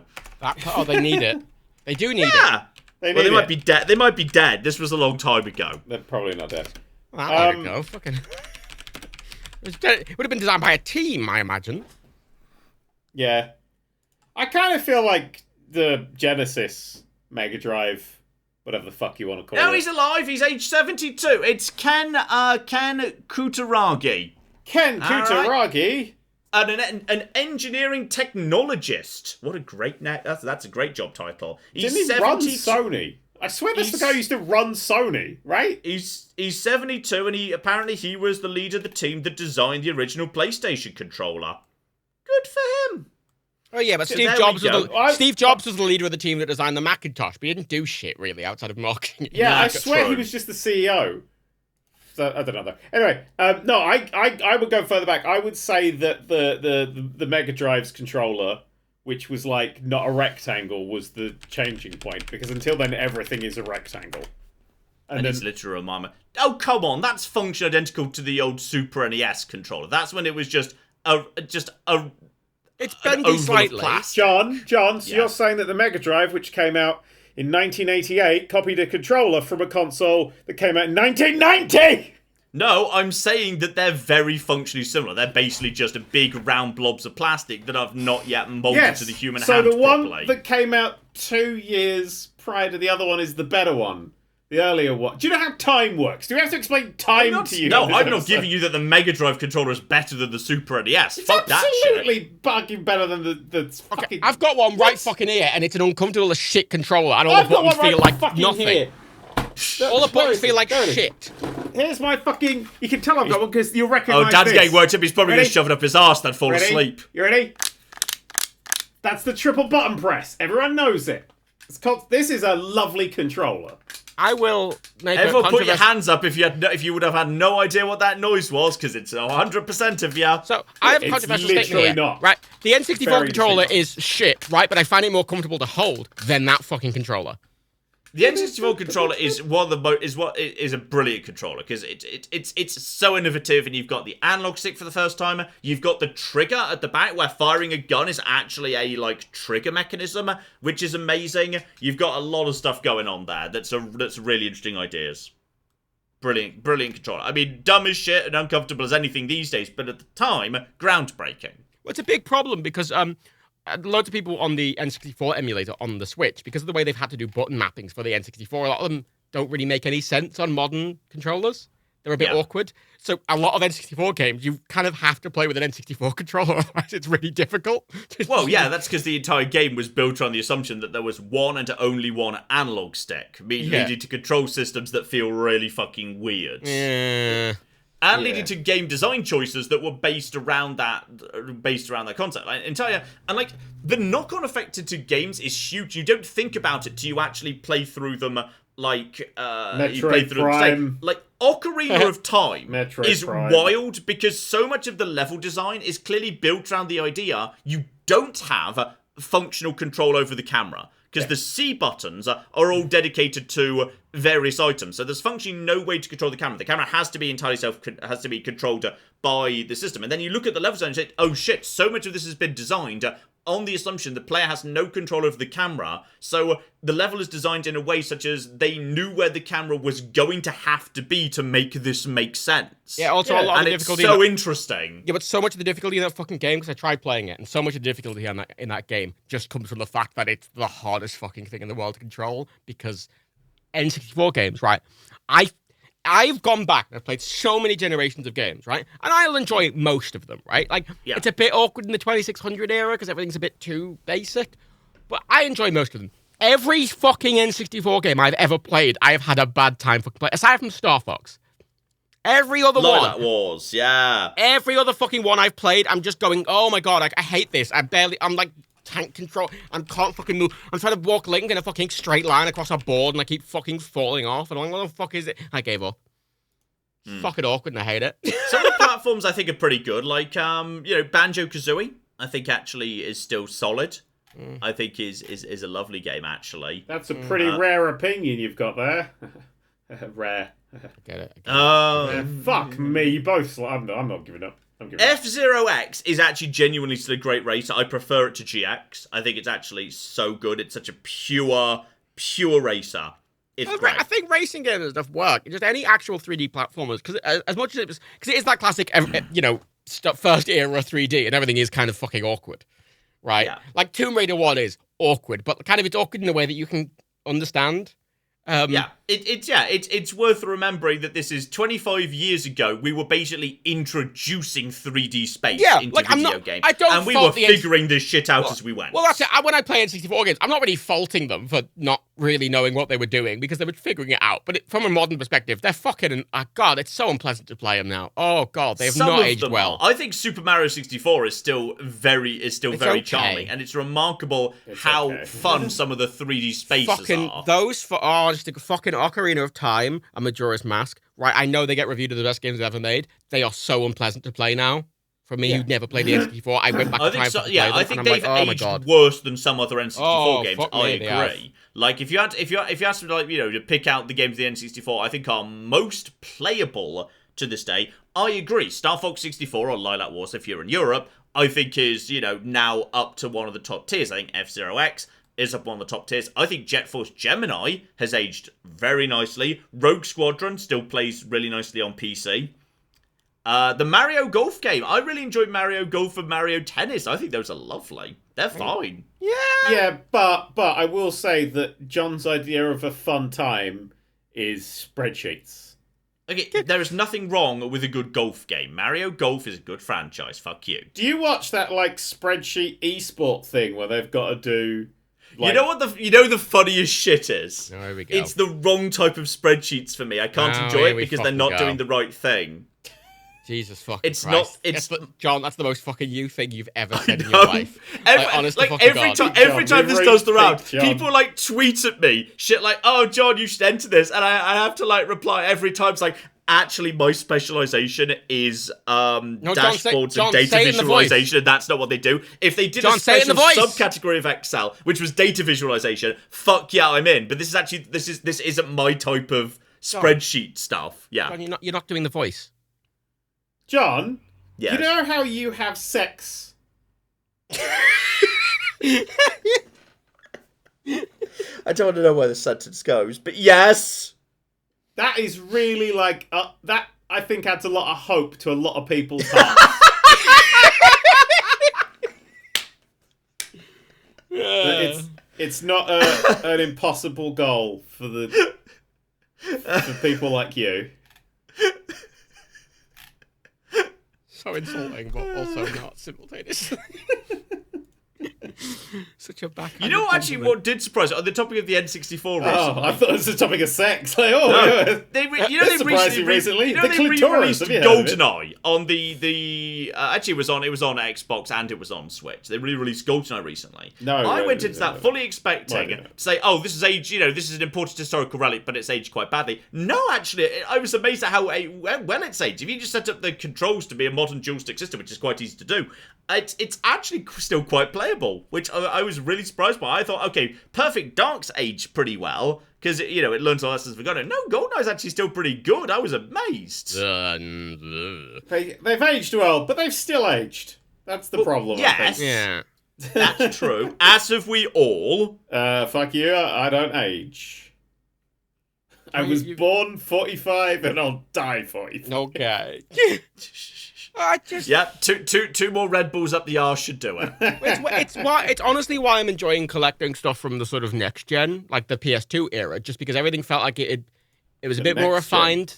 It felt like they kind of sorted out those basic issues, and they were still just kind of trying stuff, and everything's still a little worked out that R2 should be accelerate, not X. Yeah, like basic shit. God, do you know what's right? The fucking original Xbox controller, every button on that fucking thing is analog. Yeah, same with the All PlayStation 2. Yep. Yeah, but the PlayStation 2 didn't have analog triggers. The Xbox did. So what was the point of the analog fucking... I never have played an Xbox game that uses the analog buttons for anything. Well, it does have... Wait, is it not? I'm pretty sure, because plenty of games were on GameCube and on Xbox, and plenty of GameCube games use those analog triggers for, like, accelerating less or more, for example. Yeah. In Metal Gear Solid, you had to fire, you had to, like, tap it. If you held the button and then slowly let go, you'd put your gun down, but if you, like, quickly released it, you'd fire a shot. Oh. And that was a really satisfying system to shoot with. But that was on Square. But that game fucks me off because, like, circle is accept and X's go back, and you just can't, your brain can't wire that way. Oh, but I struggle with this with 100% of Switch games, where fucking Switch games have decided that A's where B should be and B's where A should be, and fuck off, Nintendo. I must admit, since I got the Steam Deck, my Switch has basically become a dust gathering machine, because I'm like, yeah, I could play the ports on there, or I could play them on one where the buttons would make sense and fit inside my brain. What's wild about the Switch though is I got my little, like, one of those little handheld emulator things, and it's got you can set it up in the system settings to be whatever layout you want, right? You can have it be PlayStation layout, whatever. But because I'm so used to the Switch layout in a handheld, my muscle memory is now that stupid fucking layout. No, it's not on a normal controller, but it is on the handheld. And fucking The Witcher 3 when it came out on the Switch, because some games, when they translate their controls, they just sometimes do them literally A to A, where the layout changes, but the button prompts are the same still. Yeah. Which is confusing if you've been playing on a different platform. But then, a while into The Witcher 3, they announced an update and like, hey, there's an alternate control scheme where it keeps the layout of the Xbox, still appropriate. I went, ooh, finally, and I switched to it, and I couldn't fucking play it because I've been conditioned. I've been fucking conditioned by Nintendo. Yeah. Dark Thanks, Souls Nintendo. do the same thing. B is accept. My brain is like, nope. Can't do that. That doesn't work. That's not the button on this controller that means go forwards. That's the one that means go backwards. You're going to break every other game. I'm a big fan of the GameCube button layout, I'm going to be honest. With the big A in the middle. The button layout is lovely. It was big a A in the lovely middle. controller in general. Yeah, the big A in the middle. It's the clear middle. The C-stick is a poor stick, which is a shame. Yeah, but it's Nintendo an annoying, do that a lot. shitty plastic stick that doesn't work very accurately. The A is the obvious, like, this is the main action button, which makes controller design very clear. It has to, like... I like that. It's just not... No, fucking I love ambiguity it, and I hate that every controller since decided that the 4 buttons should all be equal size and status on the controller, when it was lovely that there was one big button, then another button that was the same shape but much smaller, and then 2 buttons that were clearly wrapped around in different shapes so that you could feel what button you were on really easily. Which was lovely. My name's Daniel, and I don't like that. I hate that. I've seen how you hold your fucking controllers, Daniel. I hold my controllers properly. You hold them in this weird fucking, like, claw grip. It's Matrix your wrists are at 90 degrees. Like, what? The Matrix Path of Neo broke how I held controllers because you had to hold about 400 buttons at the same time. You can't blame the Path of Neo. I play the Path of Neo. I don't hold controllers like that, Daniel. Then you didn't play the Path of Neo. Nah, here we go. Here we fucking go. Fucking gaming elitism right there, everyone. In terms of, however, maintaining old games, I don't know if you'd seen this, Dolphin's coming to Steam later this year, which I think is really cool. It's very exciting. They're going to basically just have Dolphin embedded, working properly in Steam. Obviously, it's just Dolphin, as has been the whole reason Dolphin gets to legally exist. It's just the emulator. They will never, ever, ever sell or tell you where to get the games. You have to provide those yourselves, which you do officially by, yes, getting the GameCube games, loading them into your Wii, getting the data off them using the Wii, and then moving that data over to PC, which is how I play my GameCube games, because I've got all the original versions, so it's all fine and legal, and I can play them on my PC. And it's fine. But it is a bit of a faff to get Dolphin set up on a new system. So, a much easier to just plug in and play Dolphin emulator. Brilliant. Because John? the GameCube is one of the first generations where you actually had games that are still really super playable today. I pirate them. I just pirate them. Well, I don't. I'm a good legal boy who doesn't get the SWAT team kicking down my door John, due to Nintendo crimes. John, I have a question. If I do either of those methods, does Nintendo get any money? In both cases, no. Yes. So who gives a fuck? like at the end, I don't give a fuck. It's just I'm just choosing the more annoying route for no real reason. I'm a firm believer in abandonware. I think if games go, like if the company that made it doesn't exist anymore, just fucking get it. Although I will say, I would 100% agree that ought to be like, say, like a worldwide law or EU law or whatever that says if it is now physically impossible to buy a game legitimately through any storefront, it's up for grabs. Yeah.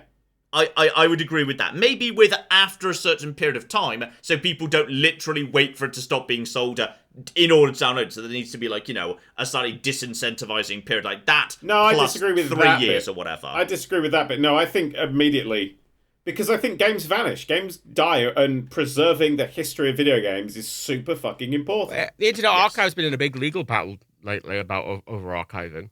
Yeah, Huge legal battle. but archive that shit. Like, the amount of games we've lost to time, like fucking Scott Pilgrim went away for so fucking long, and it was just a complete set of luck and coincidence that it managed to come back. Like, that was a game that was incredible, and it went away. Have either of you ever actually tried to set up Dolphin? Do you guys actually have Dolphin running on your system? I do. I've got Dolphin. PSXC2EX, C2, I do the PlayStation one, where you have to rip your own BIOS out of your PlayStation to do it properly. Such a faff, but I did it because it's like my PlayStation soul has carried on, which I thought was really cute. It also means then you just pop the discs in your actual disc player to play the games, which Amazing. I think is do you want to know so actually much fun. related to these? Because we're talking about emulation. You know how easy it is to emulate an original Xbox? Yes. You can't. You can't do it. You can't. There's no emulation for the original Xbox, which is why I'm fucking collecting them. Because I think someone was working on it, because I was looking into this when I was looking at playing Fallout Brotherhood of Steel, and I swear someone was working on it, but it was a work in progress. People just don't give a shit about it, really. Well, no, because obviously the games, I can put a lot of them in a modern Xbox Series X and play a lot of games at 4K 60, which is cool as shit, right? I will say. I love that. But it's not that many. And obviously, they're effectively ports, because they're not playing it off the disc. The disc's like, oh, you own it, and then it's downloading a new version that's in 4K 60. Yeah. So to play a lot of those fucking games properly, because even the 360 emulation of the Xbox isn't right. There's a lot of games I remember playing on the 360 that were for the original Xbox that just were broken. The Sims Urbs is just broken. Sometimes Nintendo releases lazy emulations of its own games onto the Switch. Just gonna point out Sonic Origins at this point, which has loads of bugs and issues and stuff. That's brand new for the collection. It's fucking Sonic the Hedgehog 3. You should be able to actually reach that. But that's actually another point. That's a really good point. Because some people say, like you, John, they go, no, you should wait for this legally bollocky time and you should do it because, it gives companies the option to resell the games. I'm inventing a fake law off the top of my head, but fine. Quotes at me. You could have a very small window, like maybe a fucking, just to account for stores being down or something. No, maybe not a year, but 6 5 minutes. If Steam goes down for 5 minutes, it's fucking Pirate Central. Wait, what was I saying? What was the last thing you said? You weren't saying anything. You interrupted Matt, who was trying to say something, you twat. Yeah, I know, but what was I saying before? Who am I? What's going on? Where's that kind of relentless gone? Say the thing you were saying. What was? I can't remember. I can't remember Fuck's either. sake. Well, I've got Dolphin in front of me. I just want to focus on all the amazing games that are currently trapped on GameCube and never went out. Oh, I Xbox know what I games. was going to say. I remember what I was going to say. So, right, if Sonic Origins. Sake. I was going to say, like, you want that window of, like, companies being able to do their thing, but the thing is that the game that if they do re-release it, like, you know, Scott Pilgrim or something, or Sonic Origins, where they're re-releasing Sonic 3 in a legal way, it's a different version of the game. It's not the version they originally released. Like, it's got new characters added to it, it's had loads of the music taken away from it. It is fundamentally a different game. Sure. And so, at that point, is the original piratable? Because they're not selling the original. People have this argument about the original Star Wars. Like, you can buy both Resident Evil 4s, and that's fine, because they're both different, both very good games in different ways. No, so the original Star Wars, because George But Lucas you can't kept buy the changing good original GTAs on Steam. No, that's stupid and shit, and we should have the original still available at the same time as any remaster or re-release. Absolutely. You cannot buy the original version of Star Wars, the original one that was shown in theaters. You can't get it anymore. Fans have had to try and remake it, but they keep facing legal battles. But it is an inherently different version to the modern one, right? If you want to watch the first Star Wars film, I can't remember what it's called now, whatever. It's called Star Wars. They added New Hope later. Yeah, A New Hope, right? You know, no, it's not. It wasn't A New Hope. If it's called A New Hope, you're not watching the right version. Whatever. 4. There's no, not 4. Two Hope. The point is, you watch the Two current Star, version, two it's got Wars. loads of CGI in it, they've got different scenes, they've changed bits and bobs, and even if some versions apparently released with, like, an original theatrical cut, but they're not even the original cut. But it is a different, so it's a different film.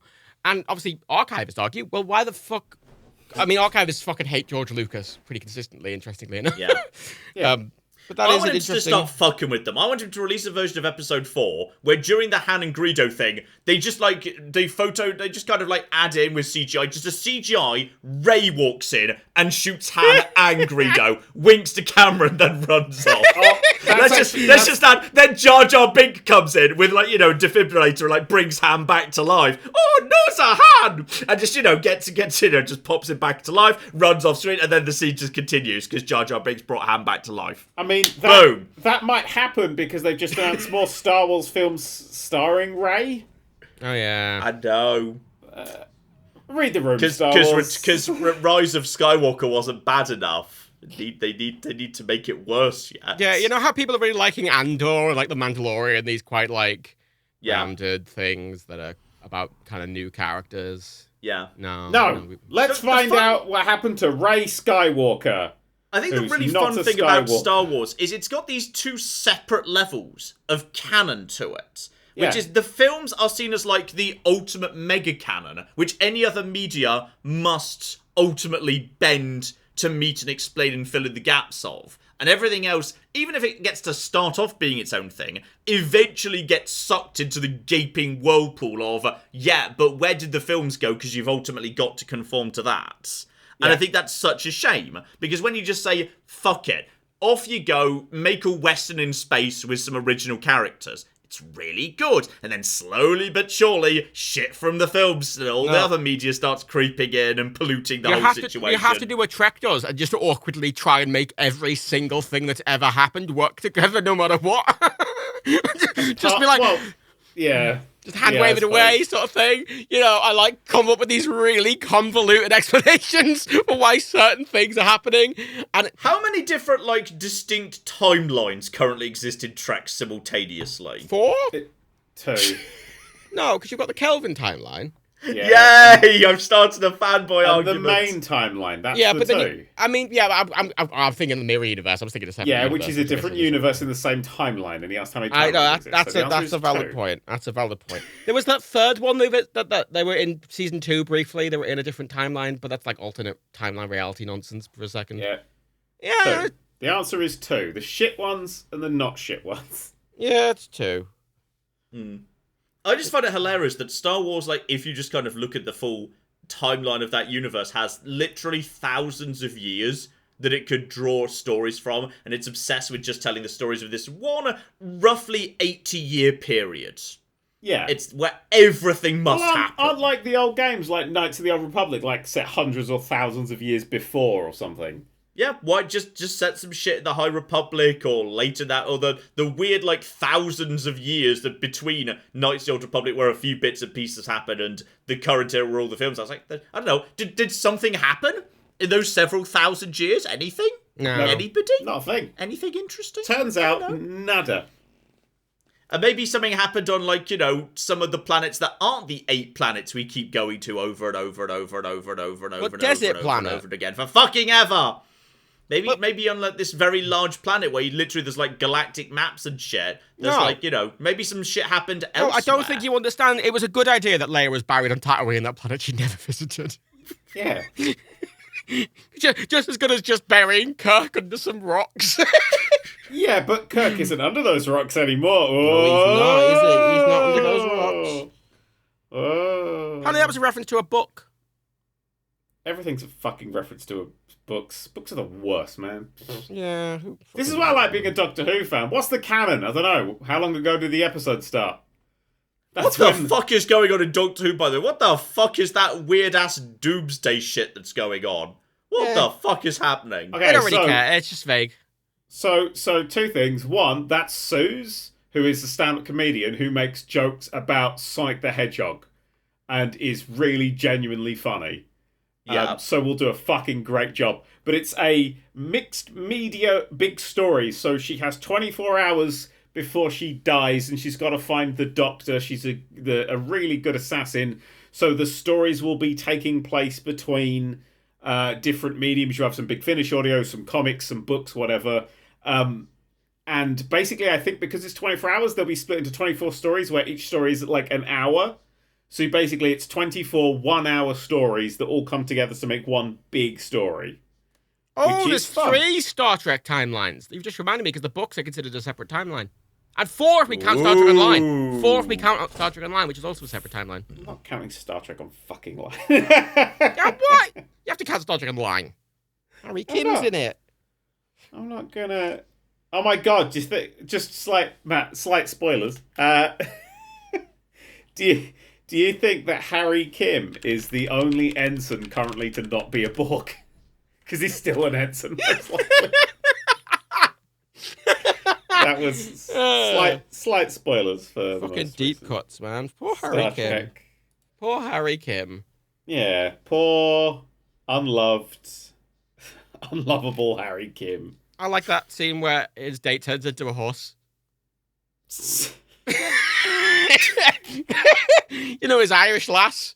Pink Harry Kim. Yeah, and then all the Irish folk are like, oh, Lord, but Jesus. Oh, it's wizards. Jesus and wizards. Oh, no.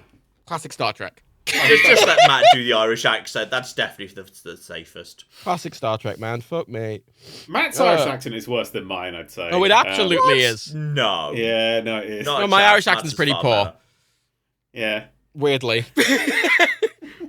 And the amount of people, like, whenever I do medical stuff, and they're like, oh, what's your nationality? Or where were you born? I'm like, Ireland. Why Irish? And they're like, oh, you don't sound like it. And I'm like, no, like, you don't even sound Liverpudlian. You just sound posh. Liverpudlians think I sound posh. And to everyone else, I sound Liverpudlian. They think you sound posh? Yes, in Liverpool, I sound posh. Outside of Liverpool, I sound Liverpudlian. Jesus Christ, I had to move to Liverpool. They'll think I'm a god emperor. No, you'll get beaten to death. And then in Glasgow, they think I'm Irish. One or the other. Yeah, there's no... Yeah, you'll be attacked. You can read, right? They'll definitely not like that. Shit! I'll just show up wearing a crown and just start waving to people as I walk down the street. Oh, you've got to admire, though, that the weaker King George's current... Is it George, isn't it? No, it's King... What the fuck Charles! Is that Charles's coronation, right. It's the weaker Eurovision, so... Jesus Christ, you can tell you're Irish. You can't remember the name of our king! Nah, he's a piece of shit. Oh, no, right, shit. There was a face mask of him in, like, a Sainsbury's I went to, and for the like, one of those ones, it's like, have a fun time wearing the face of the king or something. But for a second, I didn't recognize it, and I thought it was Davros from Doctor Who. In case you've forgotten, Matt, we're supposed to send him victorious, happy and glorious, long to reign over us, God save the king. Ah, you fucking are, you fucking are, you Anglican people. I want him to have a heart attack and die when that crown is 1 inch from the top of his head. Same. But That'd be funny. The week of the coronation, Eurovision's in Liverpool, so while everyone else is like, oh, bought fucking Liverpool are fucking having a nice party about how good Europe is. When is Yeah, good that? for them. Is that like soon? I thought it would have already happened. That's pretty soon. It's next month. It's in May. May the 8th is the week it starts, but May the 8th is also the coronation of King Charles, but it's the week of Eurovision starting. It's a week Wow. of things. It's gonna be don't a care fucking about either of wild those one. things. Eurovision's great fun, though. No. So much fun. This Eurovision is going to be wild, of course, because yes, this is the one that Europe is holding, UK is holding by proxy because we came second, but it was supposed to be held in Ukraine because they won. Yeah, I don't. Which is going to make it really interesting as to what they're going to do with that. Oh, I'll tell you what they're going to do with that. I don't care. They got a British host and a Ukrainian host. That's what they done. They'll have the King Charles Spaniel be doing his things, and he'll be like, "Whoa, crown! Who gives a fuck? I'm gonna go see AEW in Wembley. That's what I give a fuck about." You haven't booked it yet. John, AEW's coming to Wembley. Who? Every person I've said this to has reacted. That's a complete no sell to any. Like it's you're the literal AEW. only person who The cares. Like, wrestling. Let's take John to the wrestling. I was about to Athletics Weekly? I was literally just looking up AW.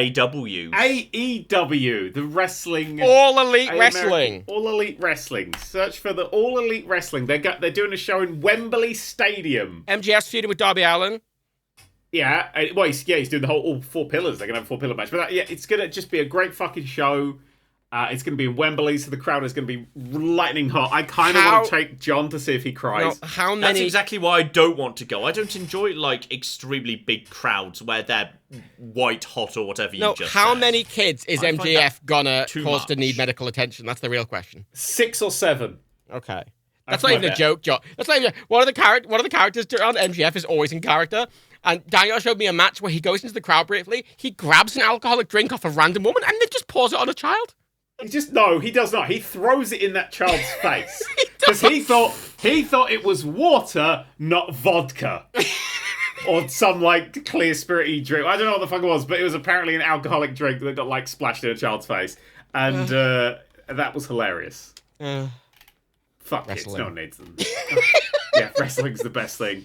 I'm very excited about AW Wembley. I'm just going to stay at home with my copy of Excel and do some data visualization that night. I'll feel better about it. The new wrestling game, WWE 2K23, which I've been playing on the old Steam Deckaroo, because we've managed to get a pre-owned copy, so 2K don't get any money off me, it features graphs, tables. John, it's got a general manager mode where you run the company. Ooh. Yeah. Do I have to do any wrestling? It's a wrestling company. You don't have to do any wrestling. No, you just simulate all the matches. Oh, okay. So it's like Football Manager, It's- but for wrestling. But like really like No, I'm going to be honest. Pale. Though it should work for me. Football Manager's never clicked for me because it's too tangential to sport. yeah, well, wrestling is too. And I feel like you have this to is set gonna up be the same No, thing. you have to set up rivalries and run-ins, and like you have to set up promos for people. Bizarrely, you don't get to pick who like wins each match, which is odd to me that you don't get like that level of control. But fuck it, I'll take it. It's fun. But I wonder if there is actually like a proper wrestling manager.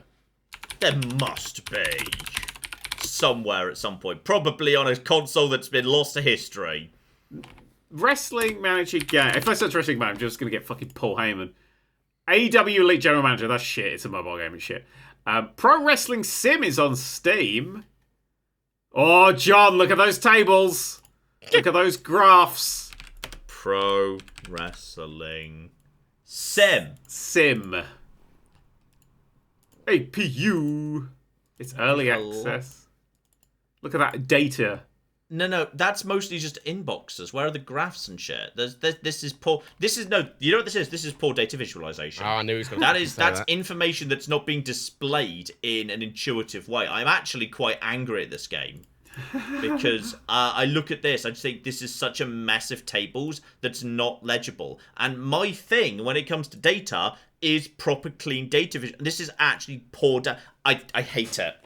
I'm going to log in to leave a bad review on this game. I'm actually going to buy it to leave a bad review. There's Total This is- Extreme Wrestling, which I don't even think is on Steam. Oh, the older versions are on Steam. Total Extreme Wrestling Wait. only 2010 and 2013. Just get John to play that one done by the 2020. guy who did. What was it? What was the one made by the person who did Hard Time? Was it Hard Time?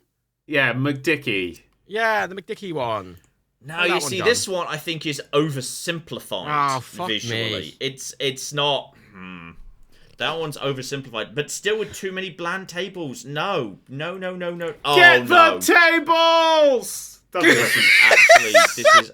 Dudley reference. This is yeah, no. Dudley. This is actually bad data. This is bad, hard to like you can. Yeah, but you're at these looking at the screens. heels. Look at the faces. That's good data. I'm looking at like some of these screenshots, and you can't clearly immediately pass what you're supposed to be understanding. There's too many disparate bits of information where there is no focus on. No, this is bad. This John, is bad. you know This is how actually like bad. I inspired you to start YouTube?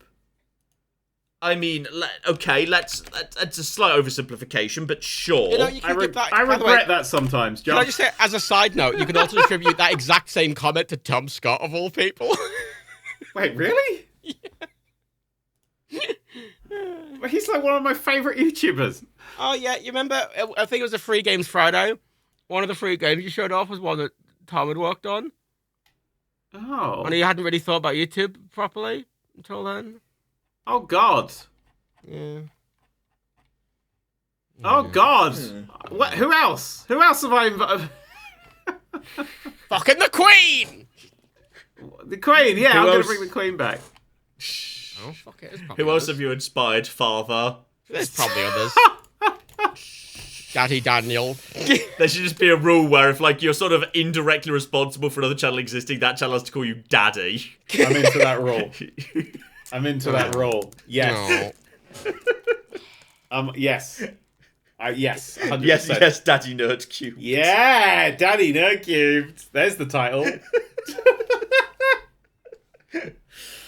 Oh, dear. I made my YouTube channel before yours existed, so I don't have to call you that. Oh. You kind of have a job because of me, though, so I want at least, like, Daddy Boss. Yeah, you also have money because of me now at this point, so, you know, who's really... I'm pretty sure you can't ask your employers to call you Daddy. That's the point where you definitely start running into legal problems. Yeah. I have a wife who I employ. I could probably make it go work there. But you can't instruct her to do so as part of the employment situation. It's in their contract. Oh, okay, fair enough. Sorry. Yeah. It's not. Anyway, so what have we learnt today? We've learned that emulation's good. Well, we knew that. Is that what we learnt? Yeah, piracy is good. That's what John says. No, and not on that bit. note, thanks for listening to the podcast. Not that bit. Not that bit.